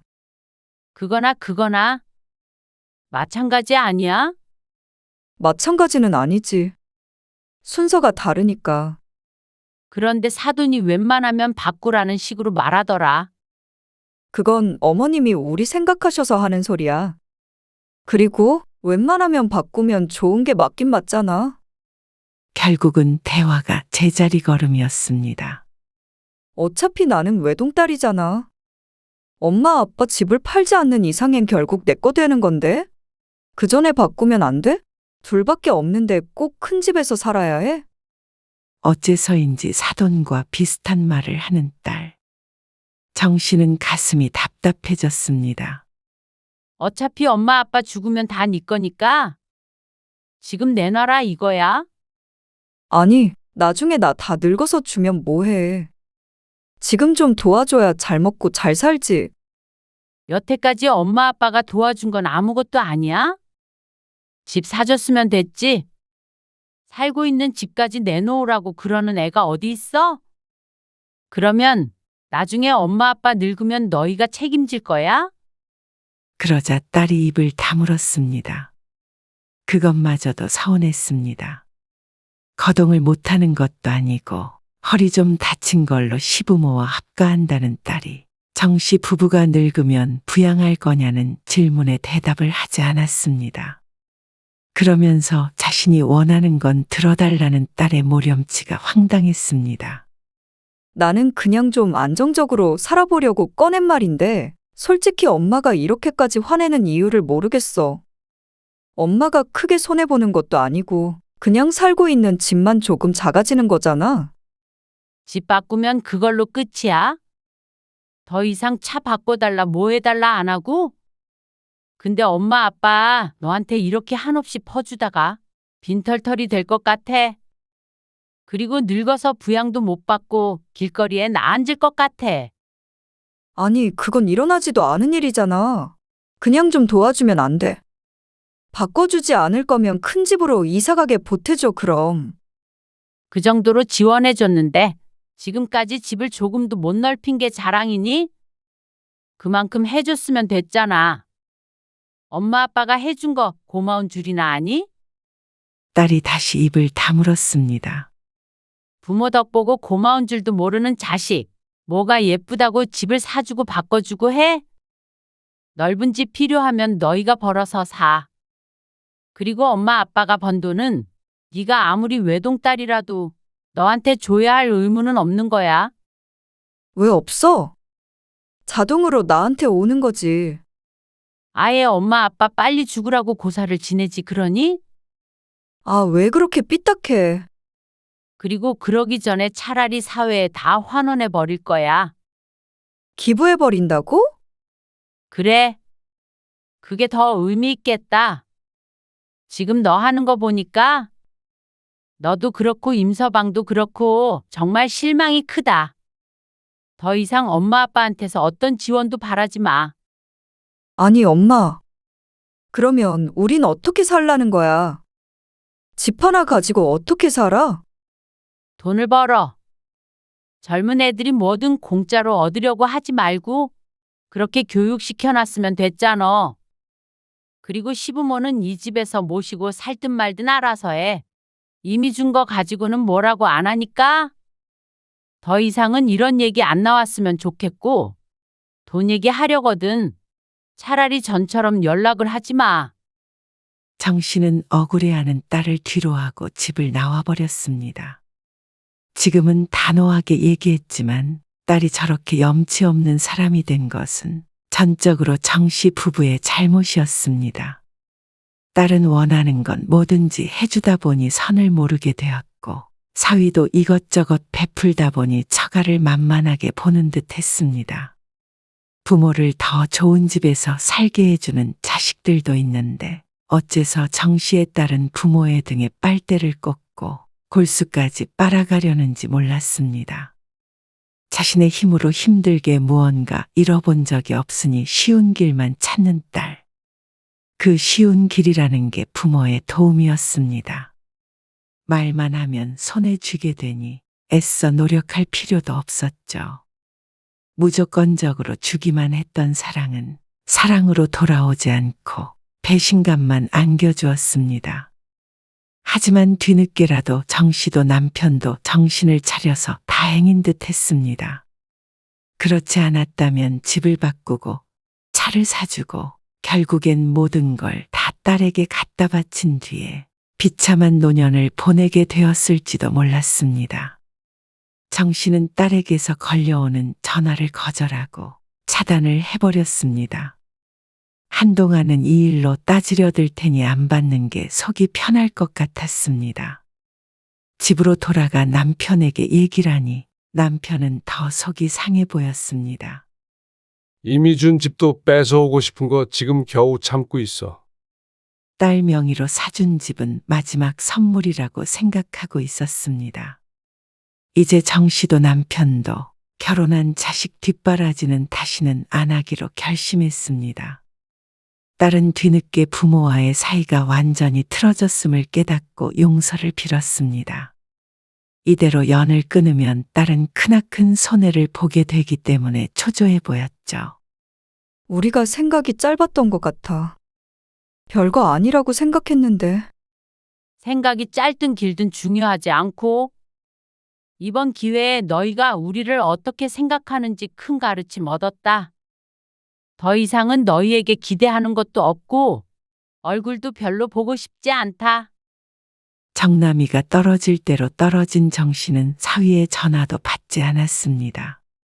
물론 찾아와도 문을 열어주지 않았고 말이죠.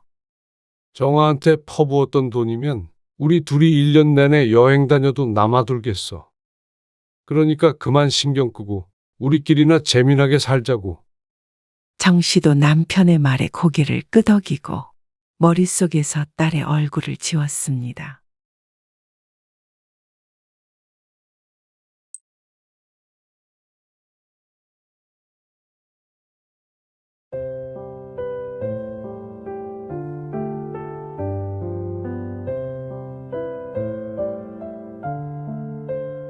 아, 돈이요. 저희가 요즘 사정이 좀 안 좋아요. 바깥 양반은 퇴직해서 돈벌이도 없고 그 큰 돈을 어떻게 바로 마련을 하겠어요? 바로가 아니라 벌써 1년이 다 돼가요. 당장에 몇 천이 어디서 나냐고요? 그렇다고 이렇게까지 전화를 해서 따지셔야겠어요. 아니, 따지는 게 아니고요. 있는 사람이 좀 베풀면 어때서요? 사돈끼리 돈 가지고 이러시는 거 정말 아니죠?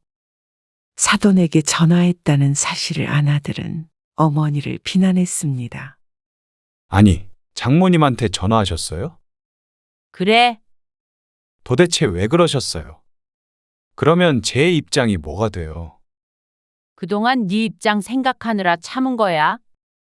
고소하고 싶은 거를. 고소요. 그러면 제가 처가에서 고개라도 들겠어요? 천천히 갚겠다고 하시잖아요. 만약에 장모님이 못 주시면 저라도 드릴 테니까 걱정하지 마세요. 그래? 네가 대신이라도 갚는다고 그랬지? 너 그 말 꼭 지켜라. 오늘 이야기 속 주인공은 60세 김명순 씨입니다. 그리고 그녀의 아들과 며느리, 사돈에 관한 이야기이죠. 별장을 살 때는 돈 아깝다며 그렇게 반대하던 아들이 김 씨의 별장을 몰래 쓴 것도 모자라서 불을 내는 큰 사고까지 쳤습니다. 김 씨의 손해가 이만저만이 아니었는데 배째라는 듯한 태도에 어이가 없었습니다. 그런데 사고가 아니었다면 아들과 사돈의 만행을 까맣게 모르고 있었을 거라고 생각하면 화가 머리 끝까지 났습니다. 너무 파렴치한 사람들이었습니다. 그런데 그것도 결국 아들의 잘못이었습니다. 그리고 아들을 믿은 김 씨 본인의 잘못이었죠. 하지만 피해는 김 씨 혼자 다 감수해야 했고 정작 잘못한 사람들은 구렁이 담 넘어가듯이 얼렁뚱땅 넘기려고 했습니다. 하지만 김 씨도 바보같이 가만히 있지만은 않을 작정이었습니다. 김 씨와 남편은 서로를 처음 만났을 당시에 정말 어렵게 살았습니다. 지금 어떻게 결혼할 생각을 했을까 싶을 정도로 가진 것 하나 없이 무모했죠. 그래서 결혼하고 몇 년간은 김 씨도 남편도 고생을 참 많이 했습니다. 김 씨의 남편은 회사가 끝난 뒤에 대리운전을 하기도 했고, 김 씨 또한 식당에서 늦게까지 일을 했습니다. 아들이 태어난 뒤에도 김 씨 부부는 돈 버느라 여가 시간이라는 게 없었고, 여행 한번 제대로 한 적이 없었죠. 이렇게 살다가는 끝이 안 보인다. 내가 회사를 그만둬야겠어. 회사를? 그래. 사실 내가 그동안 생각해오던 게 있는데 말이야. 당신이랑 나랑 식당을 차려보는 게 어때? 아들이 중학교에 올라갈 때쯤에 남편이 갑작스레 김 씨에게 말했습니다. 처음에는 두렵기도 하고 말도 안 된다고 생각했지만 하루 12시간 이상 쉬지 않고 일하는 삶이 힘들었던 김 씨는 남편 말대로 하기로 하고 그 퇴직금으로 함께 식당을 차리게 되었습니다. 그리고 수년이 지나서 김 씨 부부는 염원하던 대로 돈을 벌게 되었습니다.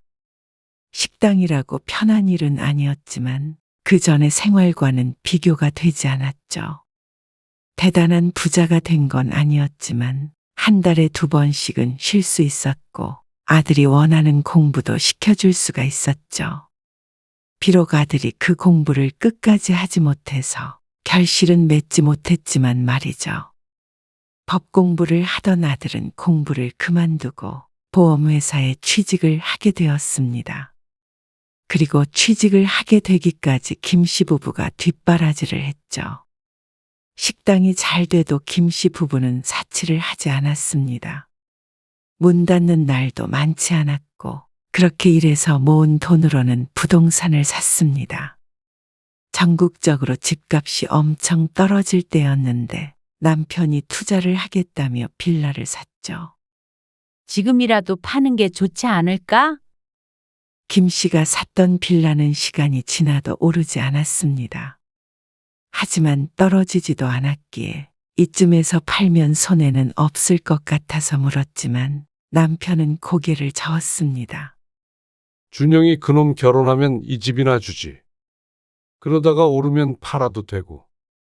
김 씨도 그게 좋은 아이디어라고 생각했습니다. 때마침 아들이 결혼할 아가씨를 데리고 오기도 했고 말이죠. 그동안 세를 주던 빌라는 아들이 결혼하며 들어가서 살게 되었습니다. 내 친구 용철이 말이야. 용철 씨가 왜? 이번에 귀촌을 한다네. 정말? 완전히 이사 가는 거야? 어디로? 남해로 간대. 남해? 거기에 연고가 있대? 재수 씨 고향이래. 50대 후반이 되니 주변에 은퇴한 지인들이 많았습니다. 그리고 그중 몇몇은 귀촌을 했고 말이죠. 남편은 그런 지인들을 부러워했습니다. 그리고 김 씨도 나이가 드니 심경에도 어떤 변화가 왔죠. 우리도 귀촌이나 할까? 당신 고향이나 내 고향이나. 아나도 바닷가 앞에 집 지어서 살고 싶다. 근데 식당은 어떻게 해?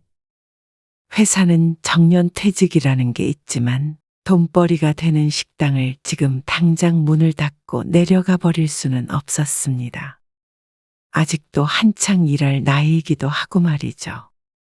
하지만 멈추지 않는 기차처럼 달려온 인생에 휴식도 필요하다고 느꼈습니다.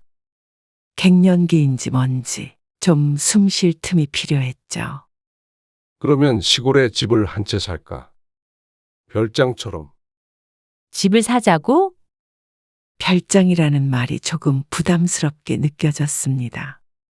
하지만 김 씨가 원하던 대로 바닷가 앞에 집을 한 채 사놓고 왔다 갔다 하면 참 좋을 것 같았습니다. 멀리까지 갈 것도 없이 서해안 정도에 사두면 주말마다 갈 수도 있을 듯 했습니다. 돈 많으신가 봐요. 아들에게 말을 했더니 어쩐지 반응이 탐탁지 않았습니다. 그럴 돈 있으면 차라리 수익이 나오는 부동산을 사셔야죠. 그 수익 나오는 부동산에서 네가 살고 있는 거잖아? 저희 집이요. 그거 말고요. 오피스텔 같은 거 여러 개 사서 돈을 버는 게 낫지 않나. 김 씨가 요새 우울한 이유가 그것이었습니다. 이러다 돈만 벌다가 죽겠다 싶은 기분 때문이었죠. 그래도 바닷가 앞에 있는 집 살 거야. 말리지 마. 진짜 그건 아닌 것 같은데. 아들은 김 씨 부부가 바닷가 집을 사는 걸 무척 반대했습니다. 하지만 김 씨는 개의치 않았습니다. 아들의 반대에도 불구하고 김 씨 부부는 쉬는 날마다 집을 보러 다녔죠. 그런데다가 전원주택 사봤자 오르지도 않아요. 떨어지면 떨어졌지. 그런 김 씨를 보고 아들은 혀를 차곤 했습니다. 그러지 마시고 차라리 그 돈 저한테 주시면 제가 투자할 곳 좀 알아볼게요. 집 살 거라니까? 아니, 여행 가고 싶으면 그때그때 호텔에서 주무시면 되죠. 그게 집을 사는 것보다 훨씬 싸요. 됐어. 엄마 아빠가 알아서 할 테니까 도와주지 않을 거면 신경 쓰지 말어. 어쩌면 맞는 말일 수 있지만 그래도 내 집을 갖고 있는 것과는 달랐습니다. 그렇게 3개월. 결국 김 씨 부부는 원하던 집을 사게 되었습니다. 바닷가와 걸어서 5분 거리 전원주택이었습니다. 150평 대지 위에 있는 아담한 2층 주택이었죠. 자주 가지도 못할 거면서.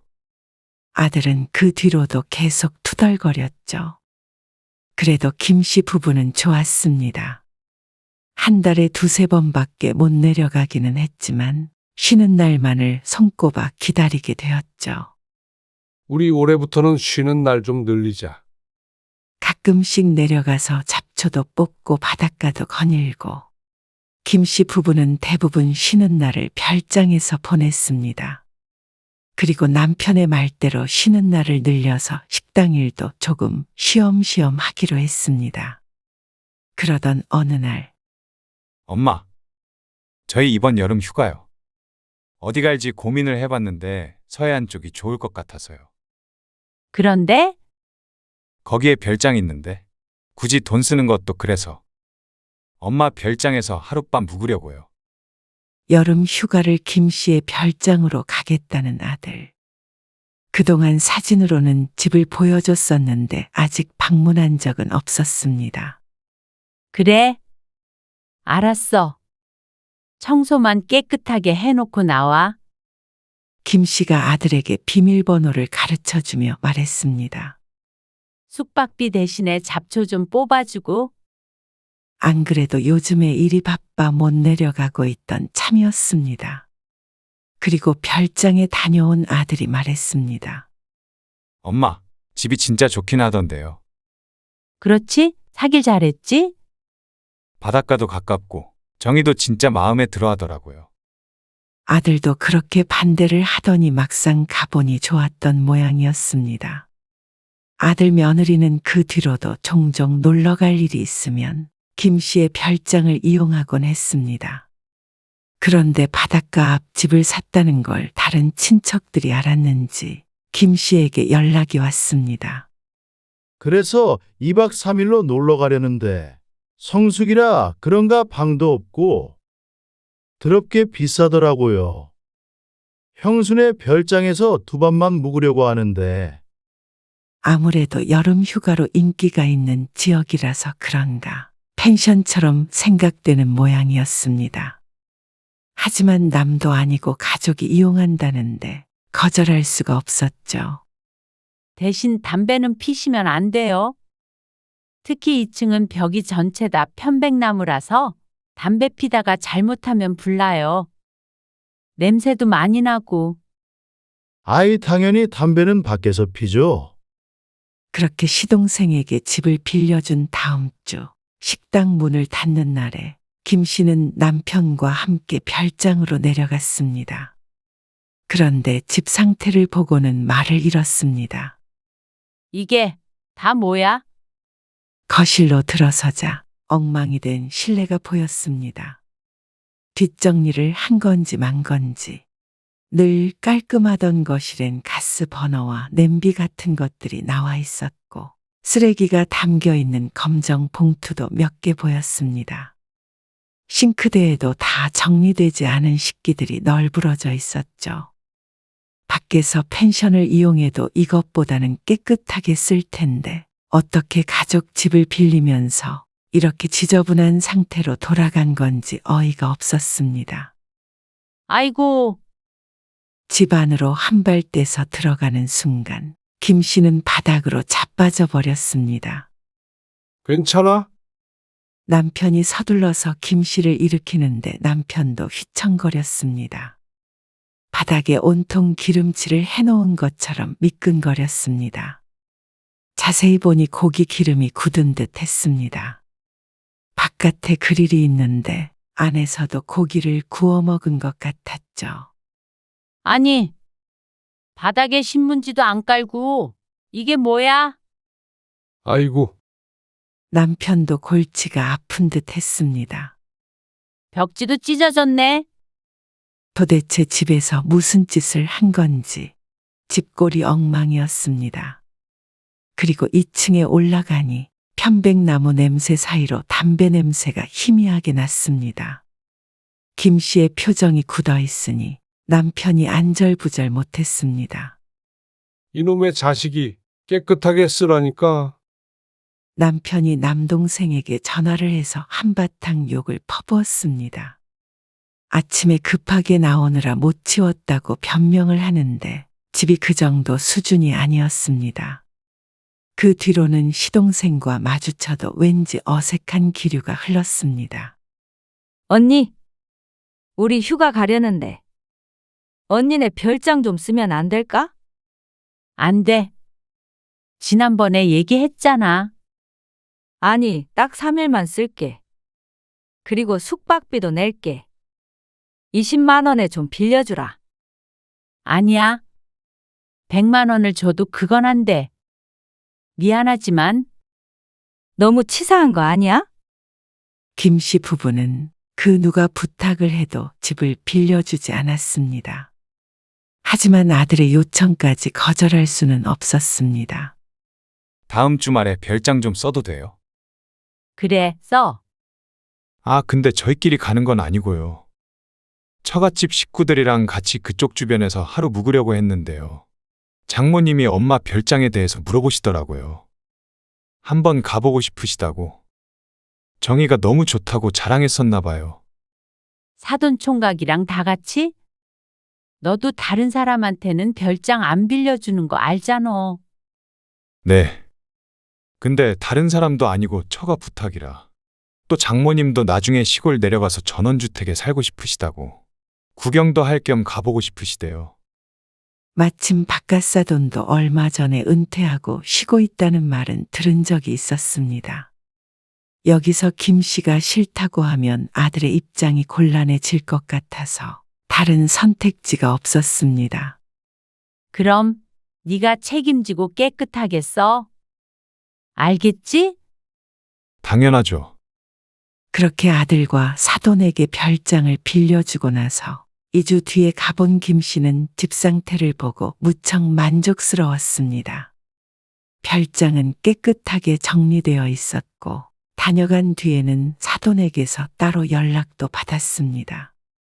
좋은 집 빌려줘서 감사하다고, 너무 힐링이 됐다며 말이죠. 그래서 빌려주고 나서도 뿌듯하기도 했습니다. 그런데 그렇게 아끼는 별장에 한동안 못 가게 되는 일이 생겼습니다. 다음 주에 하루만 별장 쓸게요. 그래. 그렇게 해. 근데 요즘 별장 안 가시나 봐요. 저번에 갔을 때 풀이 엄청 자라 있던데. 아이고, 가서 관리 좀 해야 되는데. 영숙 씨 알지? 주방에서 일하는 이모. 네. 지난달에 일을 그만뒀는데 일할 사람이 없네. 시간이 없어서 못 가고 있어. 그래도 식당 쉬는 날 있잖아요. 쉬는 날엔 병원 다녀. 일이 늘어났더니 허리가 말썽이네. 하필이면 식당에서 가장 오래 일했던 직원이 아들이 사는 서울로 떠나는 바람에 곤란하게 됐습니다.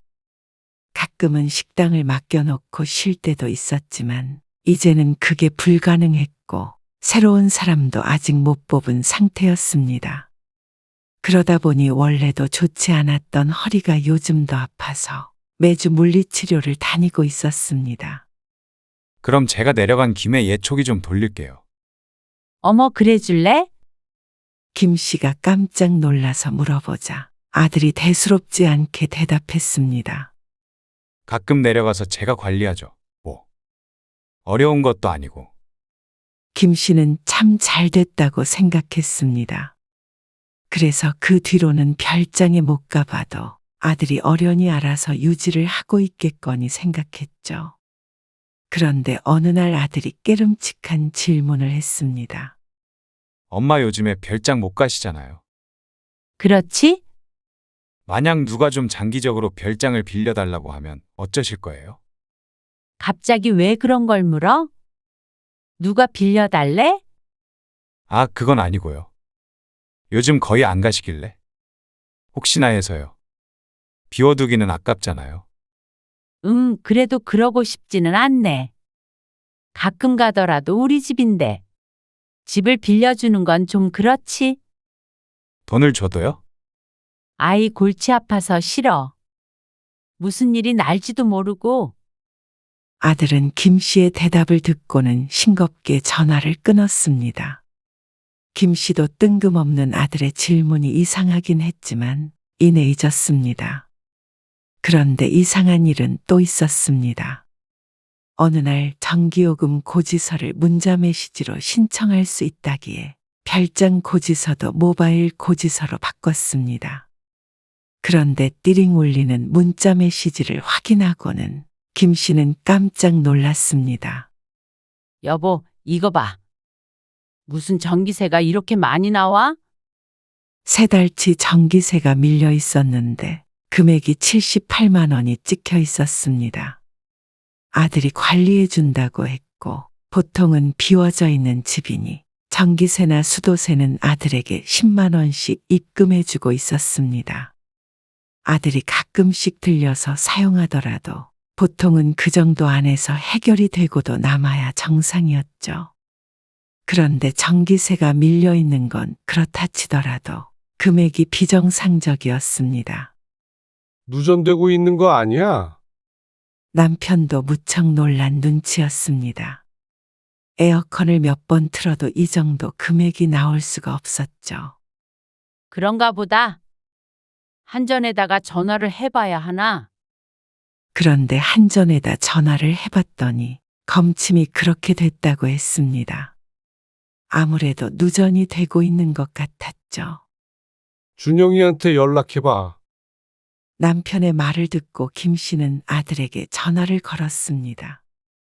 그리고 전기세에 대해 이야기하자 아들이 당황하며 대답했습니다. 아, 그거 누전 아니에요. 뭐? 그럼 어떻게 이렇게 전기세가 많이 나와?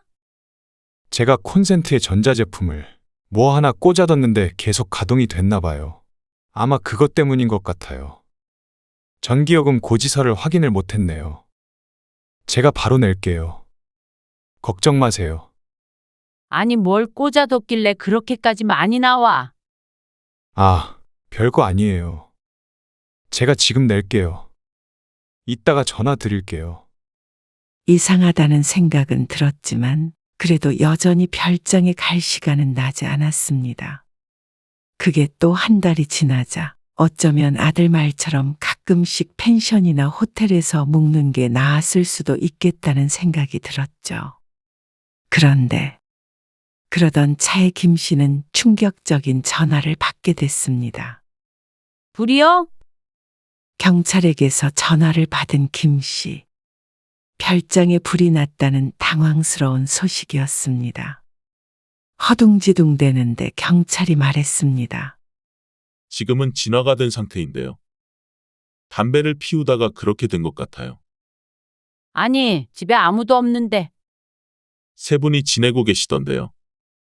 2층에서 불이 옆 나무에 옮겨가서 근처 밭까지 탔습니다. 눈앞이 깜깜해졌습니다. 그리고 이어지는 설명에 김 씨는 거의 기절할 지경이었습니다. 내부에 있던 3명은 사돈네 가족이었고 사돈네 외에 장에 다녀온 사이에 사돈 총각이 편백나무 방에서 담배를 피우다가 불을 냈다고 했습니다. 혼자 불을 꺼보겠다고 난리를 치다가 2층이 홀랑 타버렸다는 말이었습니다. 급하게 내려가서 확인한 집은 김 씨가 알던 집이 아니었습니다. 2층이 홀랑 타버렸고 1층도 제가 내려앉아 폐가 같은 느낌이 났습니다. 그런데 하루 이틀 묵은 것 같지도 않은 게 살림을 하는 집 같은 느낌이 났습니다. 경찰이 사돈 내외가 장을 보러 간 사이에 불이 났다고 했는데 그러는 것을 보면 어쩌면 한동안 이곳에서 지낸 것 같았죠. 내 집도 타버렸고 이웃의 밭이 타버린 것도 우선 김 씨가 배상을 해야 했습니다. 벌금은 사돈 내외가 냈지만 김 씨가 지불한 이웃의 피해액과 김 씨의 재산상 손해를 합치면 3천만 원이 넘었습니다. 정말 죄송해요. 저희 애가 실수를 해가지고요. 정말 그러려고 그런 건 아닌데. 사돈은 고개를 들지 못하고 사과를 했습니다. 하지만 그런다고 끝날 일은 아니었습니다.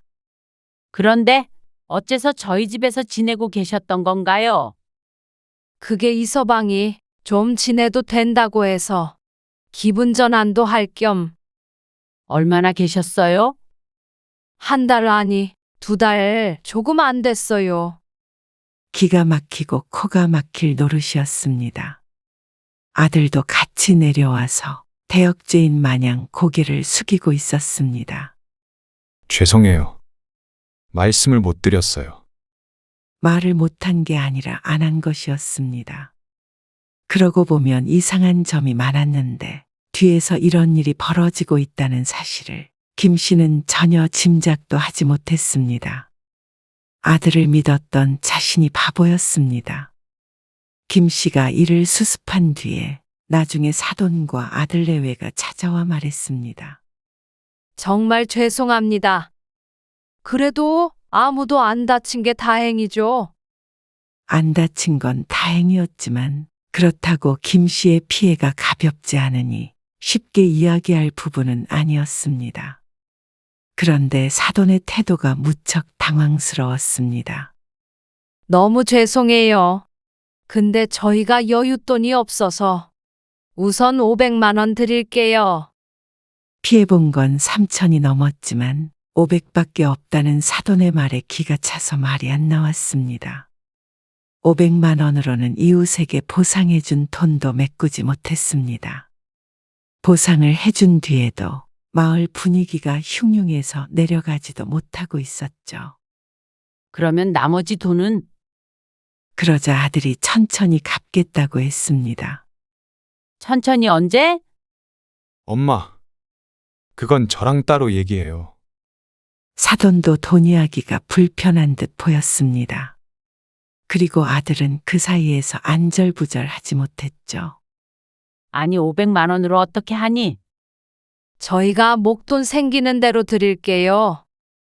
생판남이었다면 법적으로 뭐라도 해보겠지만 그냥 친척도 아니고 사돈지간이니 더 강력하게 따지지 못했습니다. 아들도 차차 갚는다고 하니 속은 쓰리지만 그렇게 하라고 얘기하고 헤어졌습니다. 그런데 한 달이 지나도 2달이 지나도 깜깜무소식이었습니다. 단 100만 원도 추가적으로 받지를 못했죠. 도대체 돈은 언제 주는 거야? 지금 사정이 좀 어려우신가 봐요. 천천히 갚겠다고 했으면 다달이 얼마라도 줘야 할 거 아니야? 조금만 기다려달라고 하시는데 어떡해요? 김 씨는 답답한 가슴을 주먹으로 쳤습니다. 기다리라고만 하는 사돈이 참 야속했습니다. 정말로 갚을 생각이 있는 사람이었다면 10만 원이든 20만 원이든 줬을 것이었습니다. 그리고 더 어이가 없는 건 아들이었습니다. 별장에 불이 난 지 5개월쯤 되었을 때 아들이 김 씨에게 전화해서 물었습니다. 수리는 다 하셨어요? 그래. 수리는 다 하긴 했는데 갈 수가 없다. 왜요? 아, 왜긴 왜야? 안 그래도 타지 사람이라 이웃들의 텃세가 없다고 할 수 없었는데 그런 피해를 입혔으니 김 씨 부부를 곱게 여기지 않았습니다. 수리한다고 시끄럽게 하니 지난번에 내려갔을 땐 이장이라는 사람에게 한참 핀잔을 들어야 했습니다. 쉬러가는 별장인데 불편해서 도무지 갈 마음이 들지가 않았습니다. 그런데 아들은 그런 속도 모르고 어이없는 말을 했습니다. 수리 다 끝났으면 혹시 저희가 하루 좀 써도 돼요? 뭐라고? 아, 이번 주말에 좀 다녀오려고요. 놀러 갈 돈이 있으면 엄마 돈이나 갚어. 아, 돈이 많지가 않으니까 별장에서 좀 묵자는 거죠. 호텔은 비싸니까. 너 정말 양심은 있니? 너희 장모는 그 돈 언제 준대? 금방 주신대요. 그래서 이번에도 같이 내려간다는 거야? 그렇죠.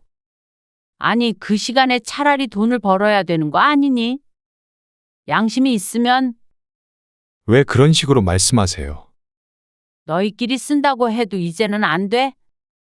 그런데 이런 태도는 아들만 그런 것이 아니었습니다. 결국은 참다 못한 김 씨는 사돈에게 직접 연락을 했습니다. 아들에게 아무리 얘기해도 반년 넘게 흘러서 받은 금액이 고작 200만 원이었습니다. 김 씨네 별장이 아니더라도 놀러 갈 건 다 가는 것 같은데 김 씨에게 줄 돈만 없는 듯 했습니다. 사돈, 안녕하셨어요. 아, 어쩐 일로 연락을 다? 다름이 아니고요. 저희 별장은 팔기로 했어요. 아이고, 그러셨구나. 불났던 집이라 헐값에 내놔야 하는데 지금 그 수리비조차 못 받고 있어서 제가 너무 답답해서 전화드렸어요. 아, 돈이요? 저희가 요즘 사정이 좀 안 좋아요. 바깥 양반은 퇴직해서 돈벌이도 없고 그 큰 돈을 어떻게 바로 마련을 하겠어요? 바로가 아니라 벌써 1년이 다 돼가요. 당장에 몇 천이 어디서 나냐고요? 그렇다고 이렇게까지 전화를 해서 따지셔야겠어요. 아니, 따지는 게 아니고요. 있는 사람이 좀 베풀면 어때서요? 그리고 사돈끼리 돈 가지고 이러시는 거 정말 아니죠? 적반하장도 유분수였습니다. 그리고 사돈에게 전화했다는 사실을 안 아들도 김 씨를 비난했습니다. 아니, 장모님한테 전화하셨어요? 그래, 도대체 왜 그러셨어요? 그러면 제 입장이 뭐가 돼요? 그동안 네 입장 생각하느라 참은 거야. 고소하고 싶은 거를. 고소요. 그러면 제가 처가에서 고개라도 들겠어요? 천천히 갚겠다고 하시잖아요. 만약에 장모님이 못 주시면 저라도 드릴 테니까 걱정하지 마세요. 아들의 말에 김 씨는 크게 충격을 받았습니다. 그동안 김 씨가 참았던 것이 배려인 줄 모르고 도리어 화를 내는 아들이 괘씸했습니다. 그래? 네가 대신이라도 갚는다고 그랬지? 그래서 김 씨는 아들이 원하는 대로 해주기로 했죠. 별장은 시세보다 싸게 내놓았는데 운이 좋게 금방 팔렸습니다. 바닷가 앞집을 찾는 사람이 금방 나타나줘서 다행이었습니다. 그런데 손해본 금액이 수천이었습니다. 그래서 김 씨는 아들이 살고 있는 빌라도 부동산에 내놓았죠. 엄마, 집에 부동산에서 찾아왔는데 뭐예요? 엄마가 내놨다고 그러는데. 그래. 네가 갚는다며. 너 주려고 했던 그 집이라도 팔아야겠다. 네? 뭐라고요? 못 들었니? 그런 줄 알고 빨리 집 좀 비워줘라. 갑자기 이러시는 게 어디 있어요? 네가 분명히 네 입으로 얘기했잖아. 아니, 엄마는 지금 당장 그 돈이 없으면 안 되는 것도 아니잖아요. 돈이 없어도 되는 사람이 어디 있어? 그리고 사돈 앞으로는 소장이 갈 거야. 잘못을 했으면 책임을 져야지. 그러는 게 어디 있어요? 그럴 거면 저희 집은 왜 팔려고 하시는데요? 그건 그거고. 어차피 그 집도 내 건데. 내 거 팔았다고 손해본 게 없어지니? 그 돈 보태서 별장도 새로 마련할 거야. 너희가 모르는 곳으로. 그러니까 빚진 건 너랑 사돈이 갚아야 되는 돈이야. 아들은 분개했습니다. 하지만 김 씨도 더 이상의 호구짓은 그만두기로 했습니다. 너도 똑같이 소장 받고 싶지 않으면 얼른 짐 싸서 나가는 게 좋을 거야. 안 나가면 정신적 피해 보상까지 해야 될 테니까 알아서 결정해라. 김 씨는 아들을 빌라에서 쫓아내버렸습니다. 호의가 계속되면 권리인 줄 안다는 말이 딱 아들과 사돈에게 해당되는 말이었습니다. 죄송해요. 엄마, 제발 다시 생각해 주세요. 사돈, 죄송해요. 제가 어떻게든 마련해서 드릴 테니까요. 애들 집 문제도 그렇고요. 저희한테 소송 거는 것도 다시 좀 생각해 주세요. 아들도 사돈도 김 씨에게 전화해서 싹싹 빌었습니다. 하지만 그동안 수많은 기회를 주었던 김 씨는 이제는 마음을 바꿀 생각이 없었습니다. 아들의 빌라를 판 돈은 고스란히 가지고 있었습니다. 다른 곳에 투자를 할지 가지고 있을지는 모르겠지만 어쨌거나 아들에게 갈 것은 아니었습니다. 김 씨는 진작에 이렇게 했어야 했다고 후회했습니다. 집을 남에게 빌려주는 사람은 없었습니다. 소 잃고 외양간 고치긴 했지만 그래도 확실한 교훈은 되었습니다. 사돈은 우선 2천만 원부터 갚겠다며 바로 돈을 보냈습니다. 용을 써도 못 받던 돈을 일부라도 우선 받게 됐으니 다행이었습니다. 그리고 아들은 집을 뺀 뒤로는 한동안은 김 씨에게 연락이 없었습니다. 그래도 김 씨는 상관없겠다 싶었습니다. 그런 철없고 처가밖에 모르는 아들은 김 씨도 없는 셈 치는 게 마음이 더 편했습니다. 아들 챙길 돈과 노력과 정성으로 김씨 스스로의 삶이나 신경 써야겠다 싶었죠. 그래서 김씨 부부는 아무도 모르는 곳에 새로운 별장을 샀습니다. 그런 일이 있었다고 삶의 행복을 포기할 수는 없었죠. 비록 아들이나 사돈과는 돌이킬 수 없을 만큼 사이가 틀어졌지만 마음만큼은 더 평화로웠습니다.